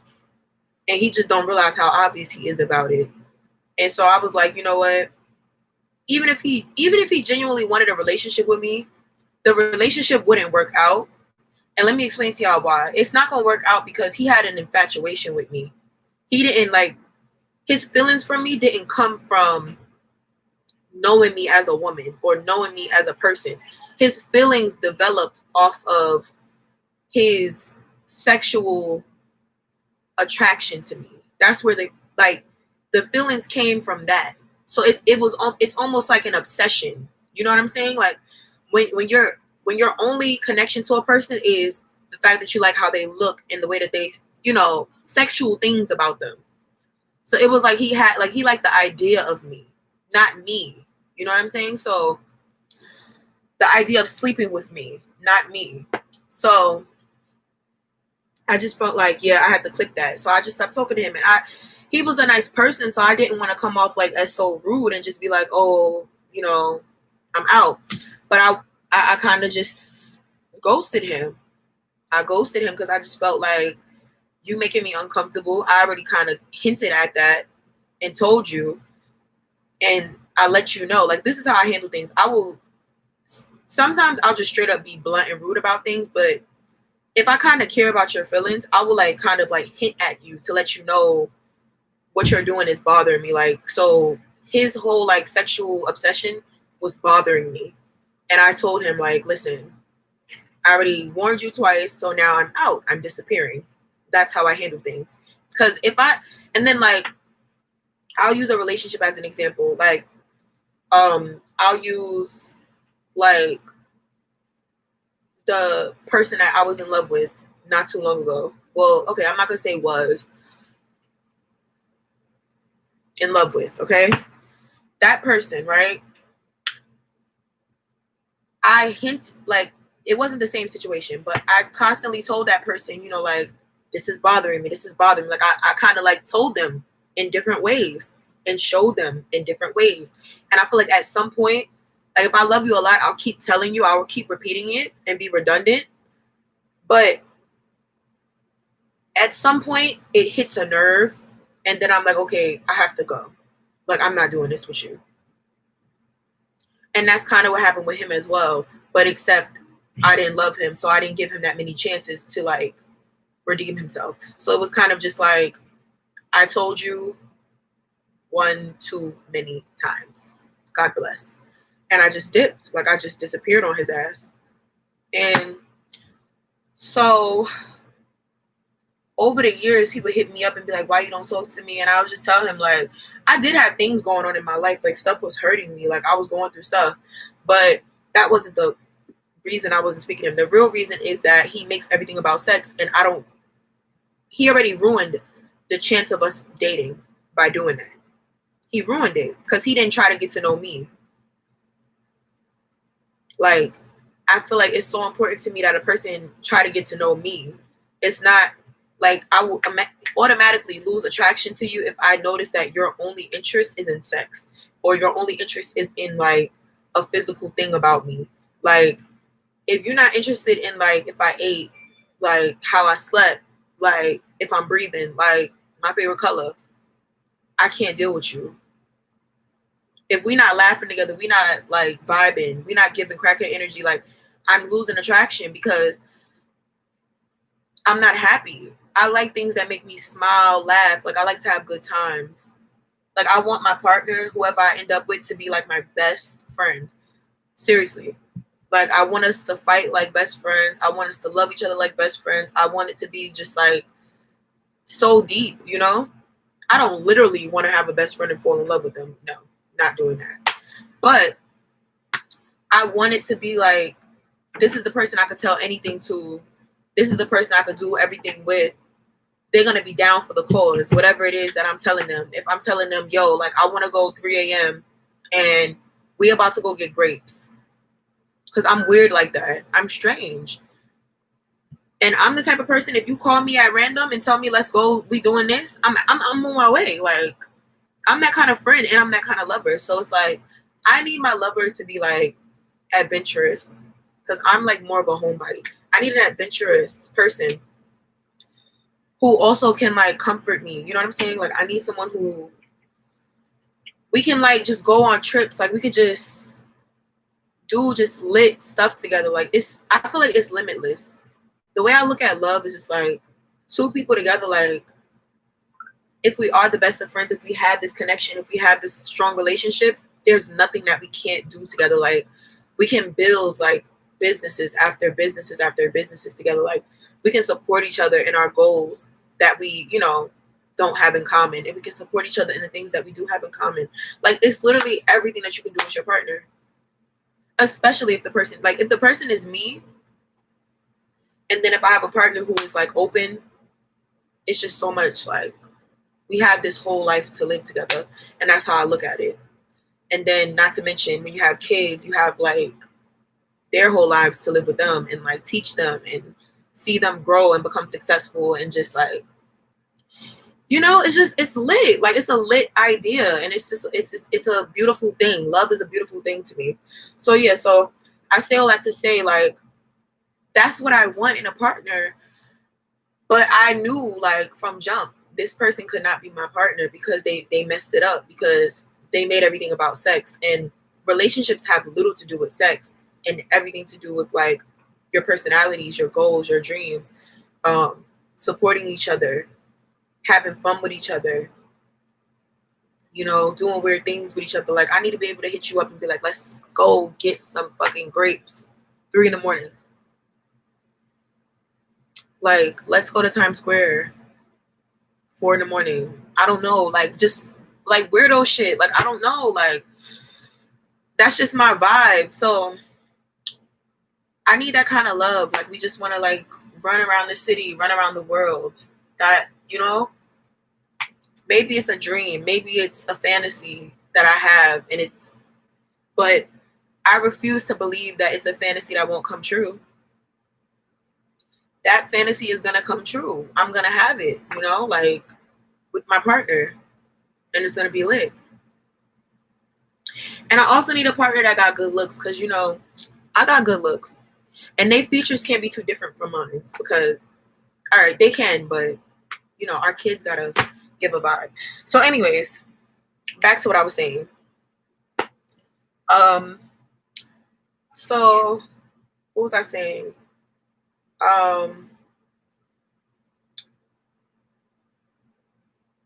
About dude, right? Okay. Thirst bucket. So back to thirst bucket. Thirst bucket was definitely on the bullshit, very much so. And he just kept asking me, like, why you're not talking to me? But truth be told, it was because I just wasn't feeling you. And the last time me and Thirst Bucket spoke,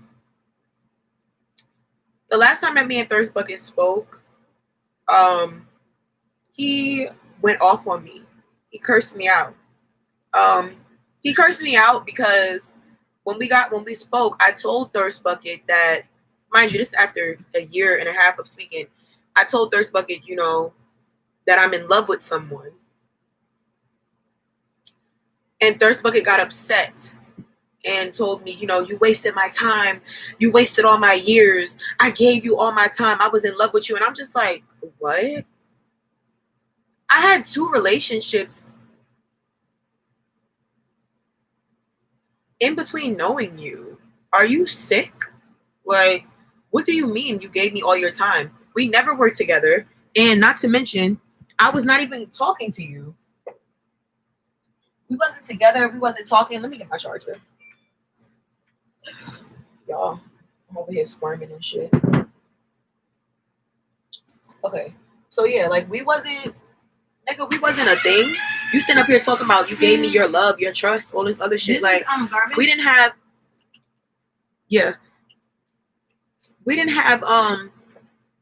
no relationship. We wasn't together like that. You was just some dude that I knew from young, and it didn't work out. And when we see each other, I say hi to you. When we, you know, from time to time, you hit me up. And that's another thing. When he would hit me up, he would never be on positive time. He would be on that bullshit, like, trying to be negative, trying to sit up there and be like, you know, I don't like the fact that you did this.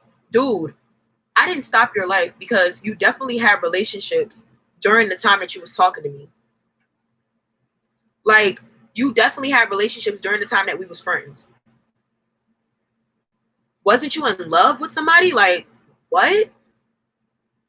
I definitely told you about my relationships. I made it very clear, and I always have to make it clear to certain men that I know that I'm in a relationship, for them to respect the boundaries at all times. Because one thing that I don't do is disrespect my partner. Period.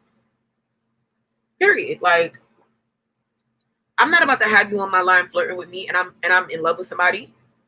I have a partner. Are you dumb? I will block you. Full blown, not even know you. Because what you're not going to do is, you know, put my partner in a position where they feel like, damn, like, the person I'm with don't respect me. Person I'm with sitting up here chit-chatting with this, that, and the other nigga. And I'm sitting here and I'm giving them my all. I would never put my partner in no predicament to feel like that. If I find out they putting me in that position, then I find that out and I get rid of them and I deal with them accordingly. But I'm not going to do it back. That's not how I move. That's not in my character. So I definitely was just like, what the fuck do you think this is? Like, he will always call and be on that type of time, either trying to flirt with me, either trying to talk about how I hurt him for not being with him. Nigga, I explained to you why I wouldn't be with you. You always talk about sex. You always talk about sex. Of course, the human mind is going to think if he's always talking about sex, that's what he's after. Duh. You don't even know my favorite food. What? And everybody know that. Like, you don't know what hair products I use in my hair. You don't know what I use on my skin. You don't know, like, you know nothing about me other than the fact that you have this idea of getting a chance to smash, and it's not happening. So move on and let it go. And I think that it's sick that he tries to, like, give this sad story in these crocodile tears and try to say, like, that I hurt him by not speaking to him. But it was never about me speaking to him. It was about him being able to get close enough to have sex with me. That's what he was after. I think that it's sick for you to try to make this about your emotions. And this has nothing to do with your emotions. Your ego is hurt because you knew me when I was a virgin and I lost my virginity to somebody else. Your ego is hurt because you knew me when I was single and I got in a relationship with someone else. Then got out of that relationship, was single for over a year, and then got in another relationship with someone and it still wasn't you. Your ego is hurt. But you're a grown man. This man is almost 30. And let me tell y'all something. I just feel like I'm 21, okay? I just turned 21 on April 28th. I'm 21 years old, and in a lot of ways, because I'm a spiritualist, I feel behind because I allowed certain things to happen. But I'm 21. Again, I'm going to say that. And when you're this age, you go through certain experiences that you thought that you knew better. You thought that you knew what you was doing, but your age always come out. When I was 15, I was very mature for my age, and I always thought, even though I'm 15, I have the mind of a 20-year-old, and nobody gonna do this to me. Nobody gonna play me. I got this. I got that. Nobody could ever stab me in my back. But my age came out in certain ways. Yes, I was mature in a lot of ways, but your age will always shine through when you're faced with temptation. When you're faced with what else? When you're faced with this beautiful butterflies and rainbows image, sometimes you fold because the child in you, because I'm 21, yes, but there's still child in me, and the child in me is a little naive right. in the sense of I have this fairy tale image of love in my head, and so sometimes I fall in love, and I know the mind in me, the logic is like, no, this person is doing this, that equals this. But the heart is always like, but we want this fairy tale, and we see this person in that fairy tale. So we keep dealing with the person. You understand? So I say all that to say, I'm 21, so it comes out. That video that I just made, and I really suggest, like, for women especially, that's watching this live, I definitely recommend that y'all go and watch that video. The video that what your relationship history has to say about you. I recommend that you watch that video in full because that video says something very powerful, and you need to watch that video to learn something about yourself that you don't really realize. But back to what I was saying. I say my age to say he's almost 30. So when you go through things in life, at first, the first time, like, for example, you get cheated on. First time you get cheated on and you give somebody a chance and you say, okay, I'm going to still deal with them even though they cheated on me. First relationship that you play that game in, shame on them. They cheated on you. They played you. Okay? Boo-hoo, you cried about it. Now, at relationship 4 that you're getting cheated on and you're considering forgiving somebody for that, after they done literally had the whole sexual act with another person, and you're deciding, oh, maybe it can work even though he had sex with someone else. Shame on you.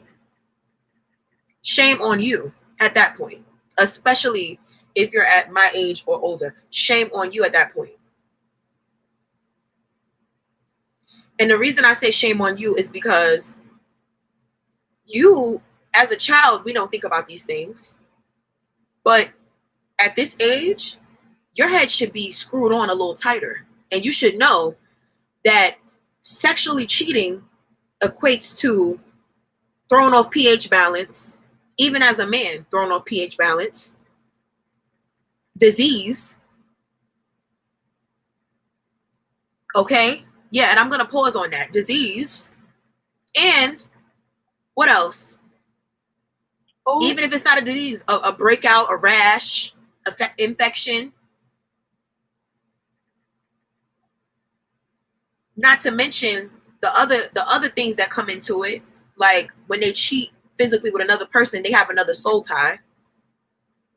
And yes, I believe in soul ties. A soul tie, when you complete the act of sex, you are making a soul tie with somebody, whether you like it or not. Especially if you do it without protection, you're making a soul tie with somebody. And they might have another soul tie with this other person, and different people react different ways to sexual interaction. So the person that's cheating on you, they might just be doing it because they're like, oh, well, you know, it might be some stupid childish reason, like, oh, the person I'm in love with, the sex is, you know, it's vanilla, it's whack, you know, they just lay on their back, and I want somebody that's going to do flips and tricks. And then they go and they cheat with the one that's doing the flips and tricks, but the one that's doing flips and tricks had practice. That's why they know how to do flips and tricks during sex, right? You nigga number 102. That's why she flipping and doing tricks on you, right?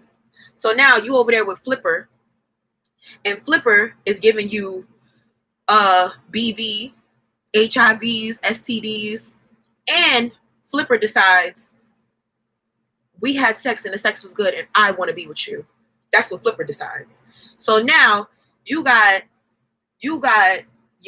wifey here that you're in love with, that you want to build with eventually, but you're not ready to get rid of your childish ways. And then you got Flipper over here, who it was just for sex. It was just for the feels. But now you done put wifey in danger because Flipper is like, I want to be with you. And even though you telling Flipper we can't be together, it's not like that. Flipper is like, no, nigga, guess what? I'm pregnant. Now you like, damn, I got to be nice to Flipper because I got to keep Flipper quiet. And now let's go back to wifey. Let's get back in the perspective of wifey. Wifey is sitting here like, damn, I'm 21. Even though I've been cheated on like a lot of times in my past, and even though this same person cheated on me physically, I think I'm going to give him a chance because, you know, I love him and I think I'm going to give him a chance. And you go and you give him a chance. You don't even know that Flipper is over here putting spells on you and shit. You don't even know that Flipper is a fucking witch, and Flipper is cursing your life through a nigga. So it's not only diseases that you got to worry about, and men need to think about that too. You don't know what you putting your partner into when you go and you cheat. You don't know. Not to mention, even if wifey just decide I'm done with this nigga, dude, you got something to worry about on your hands, because what if Flipper want to get you killed because you don't want to be with her? Bitches is crazy. And dudes alike are crazy. So I say all that to say, like, at the end of the day, the cheating shit is not worth it. And forgiving somebody for cheating is not worth it, because you need to be thinking at a certain age. You got to think to yourself, I'm going to get back to dude. I'm going to get back to thirst bucket. But you have to be thinking to yourself at a certain age. Cheating is not limited to you feeling like your partner has, it's not limited to your possession. Do you know what I mean? Like your possessive thoughts of, oh, my partner was with another person. That's not the only thing you got to get over. You got to watch your back now, because the bitch that your partner cheated on you with might be ready to kill you. Because there are some females out here that attack the female, not the guy. And you got to also worry about the fact that your partner might still be messing with her or messing with 20 million people, because if you caught him cheating, he probably cheated with more people. You caught him. Keep in mind, caught him, meaning if you didn't catch him, he would have kept doing it, right? So these are things that you got to think about. And I feel like, yeah, it's, you know, it's the person's fault the first time they do it to you, but at some point you got to take responsibility. God will only warn you so many times. And once you get that permanent disease like HIV, you get herpes, you get something like that, you're going to be thinking back like, damn, God tried. God gave me that last warning and I didn't listen. That's how you're going to be feeling. Me, I don't play with that. So me, bye. I'm out. If I get the feeling that you doing physical things with other people, I'm out. You can't touch me. You cannot touch me. I'm good. Because what I won't play with is my body. I only get one. Not about to play with it. And viruses you cannot get rid of. Not about to play with it. Not about to play with it. Spiritually, I'm protected. So if a bitch try to put a spell on me, I'm good. But viruses, okay? So at the end of the day, I do not play with it. You play with it if you want to. You play with God if you want to. Play with him if you want to. Because he's only going to give you so many warnings. You want to keep playing with dude. You want to keep saying, I love him, right? Okay, you love him into your casket. Love him right into your death. Because that's going to be the reason that you die over that dude. Because you want to continue to deal with somebody who clearly ain't dealing with you. But that's a whole nother topic. Back to dude. I say all of this about age and about like learning your mistakes. I give that example because he is almost 30. And he is the reason that he has experienced what he experienced, quote unquote, with me. He claims that I strung him along. I didn't string you along if I constantly told you I don't want a relationship with you. I didn't string you along if I told you that I was in relationships. I didn't string you along if I never told you that I wanted to be with you at the end of the day. I never made you a promise or built up this image, this fairy tale for you that we was going to be together and we would be married. I never gave you that. It never gave. So you can never get upset with me for telling you. You can't get upset that 5 years of friendship and there's no relationship, because I never said there would be.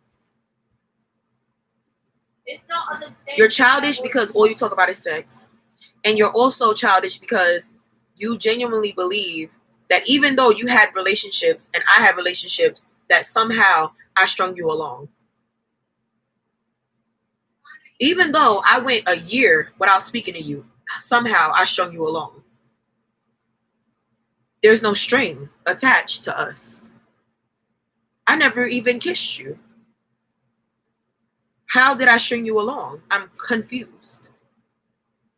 Like, I don't get it. Like, what are you talking about? Where did you get this from? So, you know, I say all that to say Thirst Bucket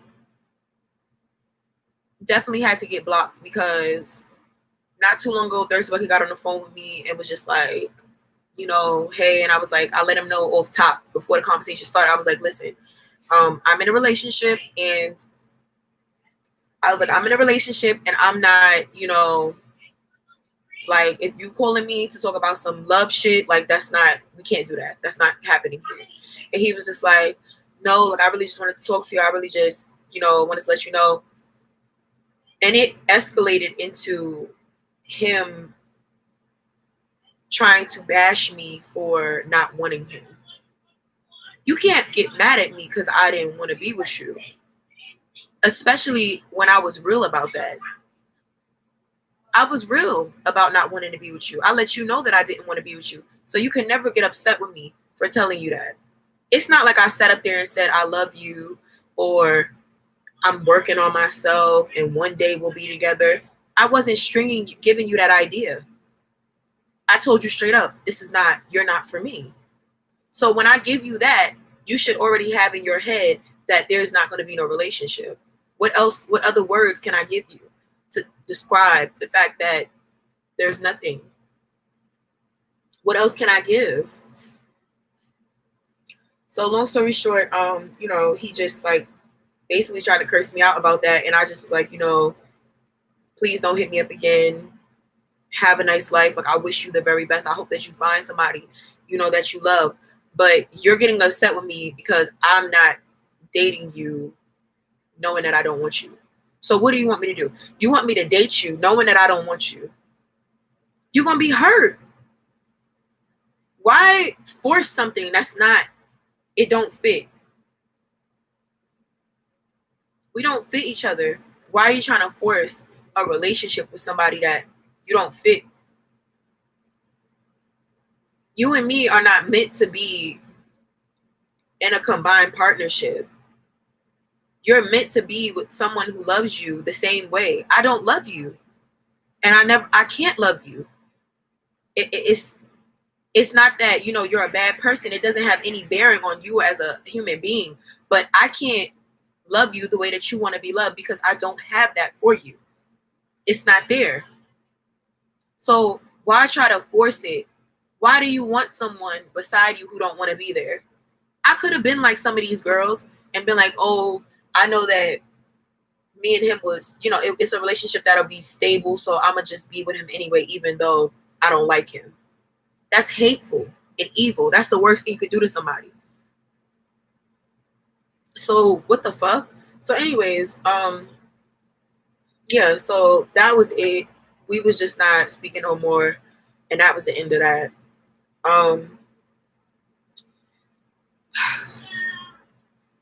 But so what Kiara said, I know that that's going to be attainable. Like, I know that I'm going to find my partner if I don't know them yet. And, you know, I want to be with someone who is showing me and reciprocating to me the same energy that I'm giving them back. At first, I was like a little bit upset because, you know, like, Kiara, you know, like how in love I was with my certain someone. Like, you know how in love I was with that person. But I feel like I love that person so much to the point where, well, let me say this first. I love myself so much to the point where I had to leave them. But I love them so much to the point where I had to leave them too. Because I feel like me staying with them and allowing them to be the way that they were being towards me, I wasn't pushing them to be a better person. Yeah, I was trying to push them to be a better person and support their dreams and giving them ideas and stuff like that on what they need to do, you know, for their goals that they had. But allowing him to be disrespectful to me, allowing him to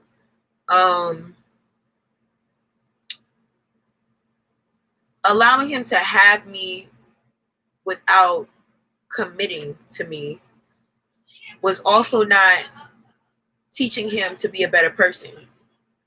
Because even if it's not for me, this is the thing about unconditional love that I'm going to tell y'all.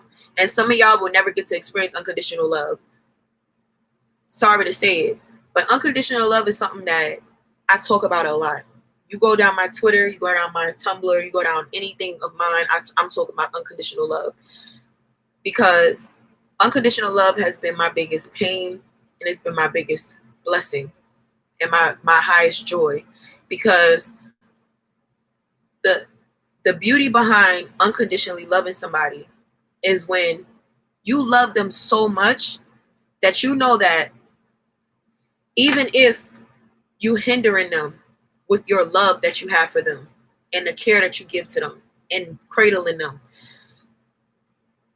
you know that you love them so much that even though you want them for yourself, you would rather let them be free because you want them to be their higher self.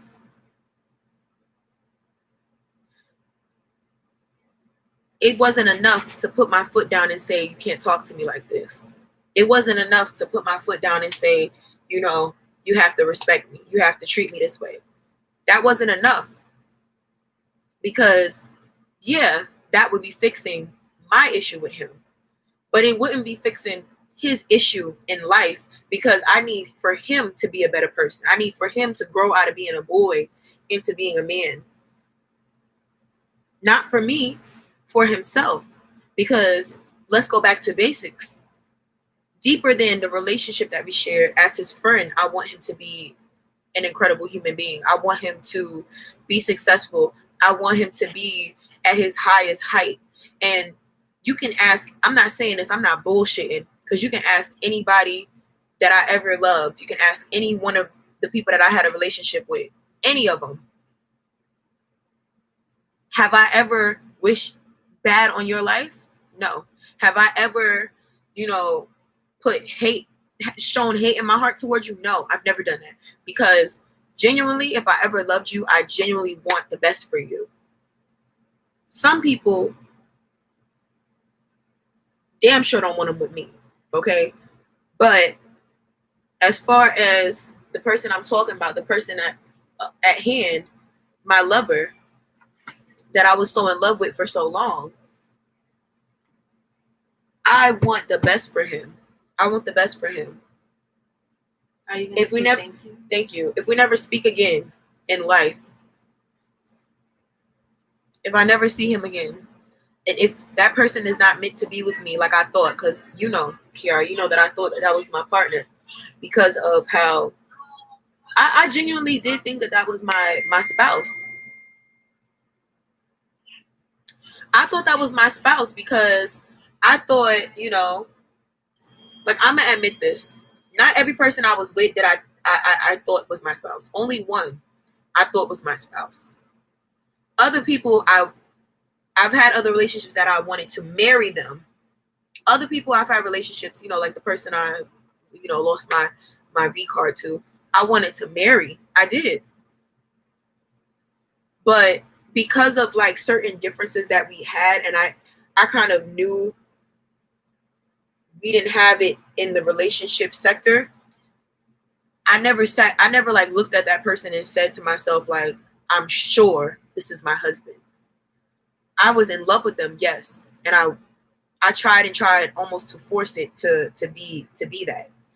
But this person is a little different. And that's why it kind of scarred me a little bit more, because I felt like this was my partner because we connected on another level.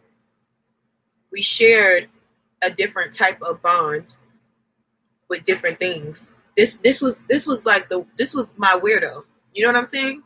Like how I tell y'all all the time that I'm like this quirky and I'm this weird person. This is the person that I could be like that with. Most people that I dated, I could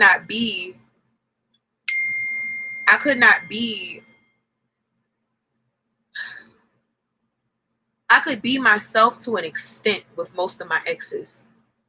But with this person, this last person that I'm speaking about, I'm gonna call them Bizu. This person,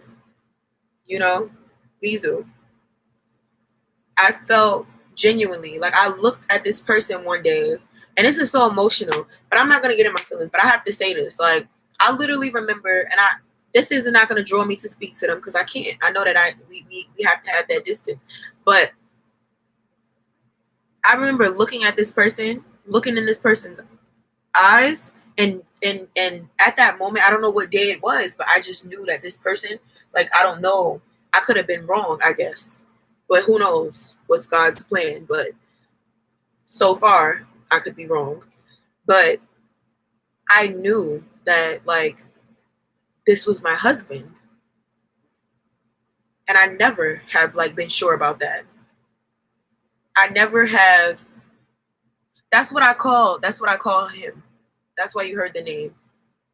That's what I call him. Like, when I, because I don't tell y'all his name, but I just tell y'all what I call him. So,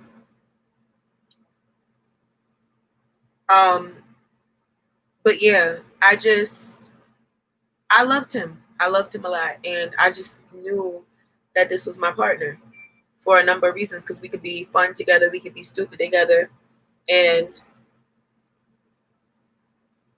you know, it hurt me that I couldn't get my way.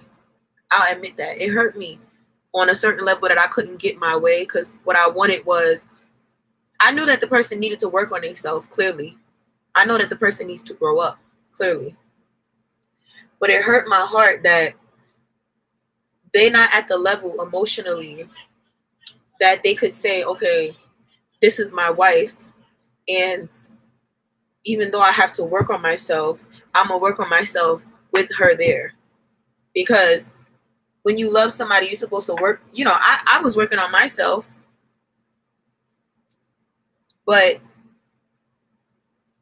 in life, even when you get married, you're still going to be working on yourself.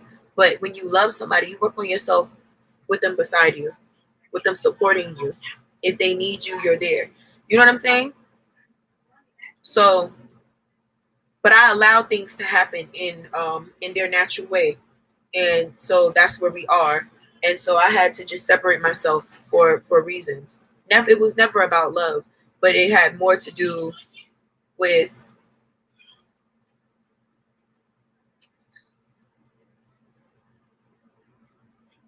do I think time can restore the relationship, or am I firm with moving on and moving forward? I'm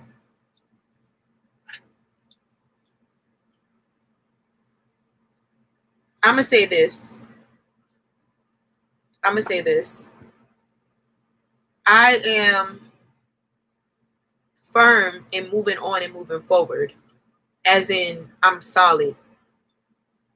There was a point in time that I was like in my bag about the situation. I'm still emotional about it because when you love somebody, it brings up emotions. But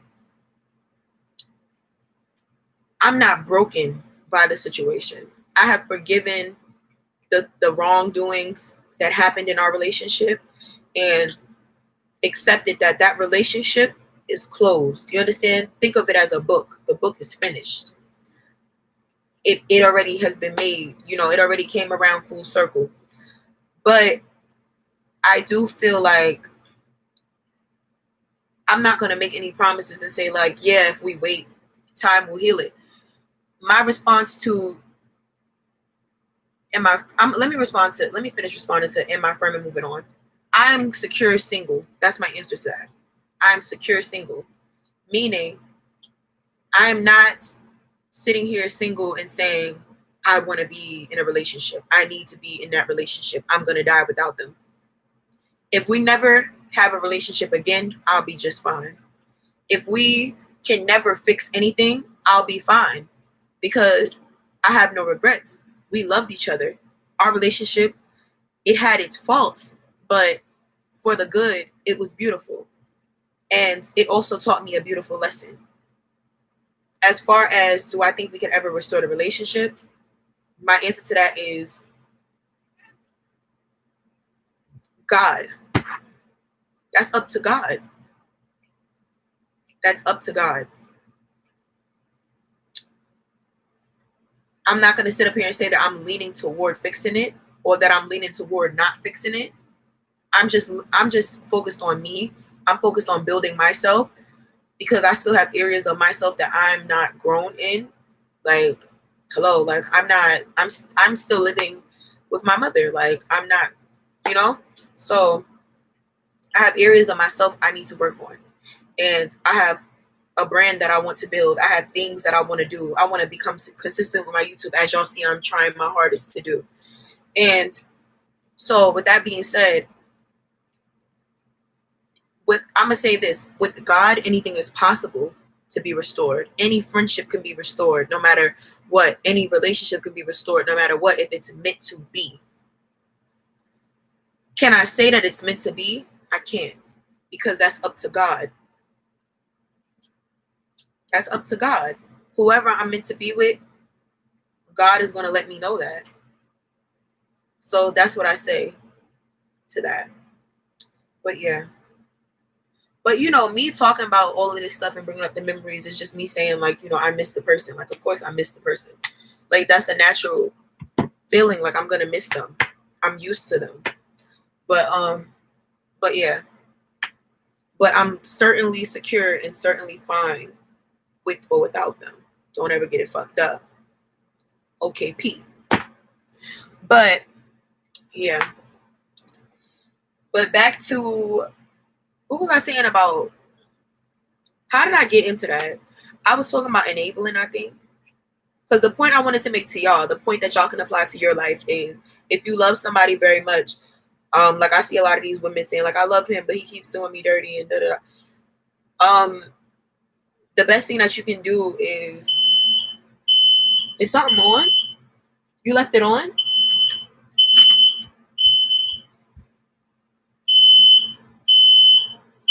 The best thing that you could do if you love somebody, but they not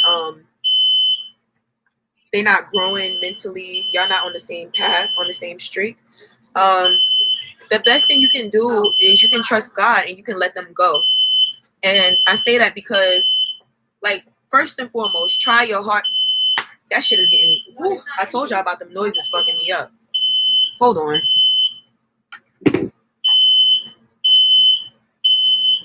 Yo, this is stressing me out. And it turns off right after I get up. So I got up for nothing. Yo, I'm lazy. I'm getting fat on this quarantine. But so what was I saying? Definitely make sure that if you are enabling them by, just agreeing with what they're doing, even if it's a friend, apply this to friendships and relationships or family members. What you got to do is you got to first try to get them toward the space that you want them to be in. So, like, if they're not, like, working on their craft, or they're not working on, like, their job, they're, like, being, slouchy and lazy, or, like, in a relationship, if they're not putting in effort, they're not trying to communicate, they're not trying to do those things, you can try to push them to do it. Like, let them know that it bothers you and you want them to become better, and explain to them that it's because you care and you want them to be a better person. And if that doesn't work, and after all, after you've tried, I'm not talking about letting them drag you, but after you really put a lot of energy into trying, and you know that it's out of your hands and you have no control over it, when you get to a point where you know that it's nothing you can do, that is when you have to step away from the friendship or the relationship. And the reason that you have to step away from the friendship or the relationship is because, first of all, at some point, trying to help people will become to drain you. Will start to drain you. And you never want to become drained by that. No matter how much you love a person, you don't want your friend, your family member, anybody to drain you or have control over you. Because when we love people a lot, their feelings are our own. And if you feel like you just breaking your neck and you killing yourself to get them to be better, and we had this conversation, Kiara. We had this conversation about a friend. Remember? We talked about this about a friend of yours. We talked about this. You can only put so much energy, and then you gotta be like, I did my part, and you step away from them. And God will always make it happen. God will always make it work. Like, my best friend, one of my best friends ever, we fell out bad one time. We fell out, and it was like to the point where I wanted to get rid of everything that reminded me of her. It was like that. That's how bad we fell out. We was talking shit about each other behind each other's backs. That's how bad we fell out.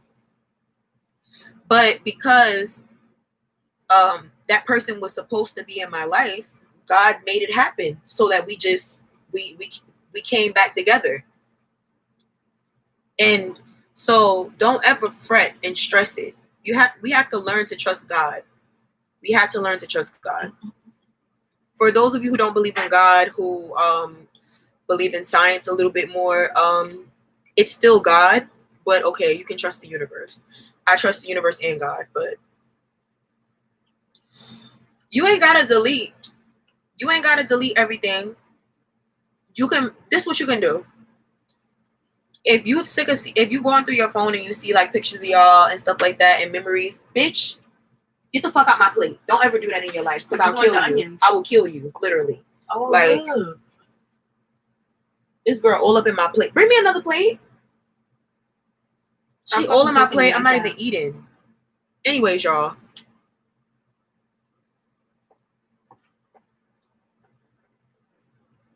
So, if you sick of seeing her stuff, this is what you could do. You could just, you have like a Google Drive, make a folder in your Google photos or Google Drive or whatever, and you put all of y'all videos, memories in there. If it's snap memories, don't be petty. Don't delete the snap memories. That's just too much. But you know, if it's like in your phone, just put it in like a Google folder, delete it off your phone, and then that way, if y'all ever do come together again, you still have y'all memories, you know?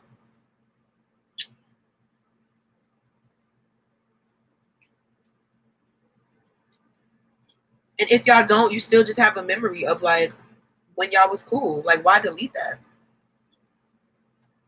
Now, relationships, delete that shit. Or do the same thing I just said if you think you're going to get back together. Because you don't want to be seeing your ex, especially if you're emotional. You're going to be in tears, in shambles. Me,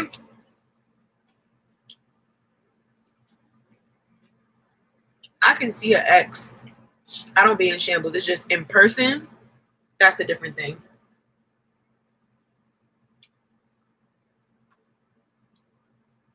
So, I don't know.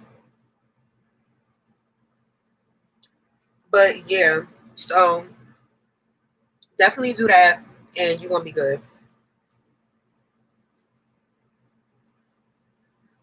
And don't stress it. If y'all never speak again, oh God. Yeah, Snap be bringing up old shit. Snap done brought up something, like something I wrote that was petty, like before I was about to fight somebody or something. I was like, oh God, the ghetto. So did you buy lemon water? No, I didn't get no lemon or limes. I need to get lemon and limes. I went to the store today, y'all, and I got some apple cider vinegar, got me some tea. I needed some green tea because I'm getting fat and green tea is my lifesaver. So I had to give me some apple cider vinegar, green tea, and some other teas as well. And ginger. Need ginger. But one thing that I need to get, what I need to get? I need to get cranberry juice. And, oh yeah, the organic, the 100% one. Yeah, I need to get cranberry juice and I need to get lemons and limes. And I also want to get a couple fruits, you know. That farm is a lot of money. I wish I could get pomegranate, but it's not in season. In season? Yeah. So pomegranates only come like in the winter, I think. I didn't even know that. And that's my favorite fruit, but I didn't know. But yeah, y'all. So I might do some more lives on like Instagram and like not Facebook. I might do a live on Instagram like sometime in this week, maybe. But I'm about to get off because I'm about to eat, about to body this plate, and then I'm about to vibe out, watch a show or something. And I got a video I gotta edit, so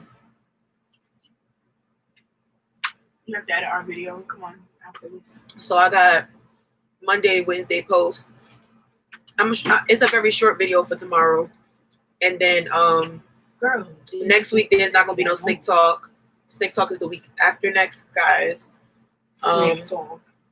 Yeah. So girl, I'm out. I want Future to make like my own version of what was that song he got? SnickTalk. You know when he's like SnickTalk something. I want to do SnickTalk. You know, for me. Sorry, Lori.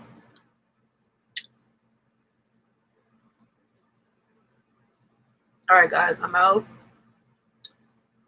Take care. For those of you who are watching this in the future, you're Shwonderful. Always give vibes. Don't let nobody play you. No friend, no family member, no boyfriend, no girlfriend, nobody. Period. And I'm off.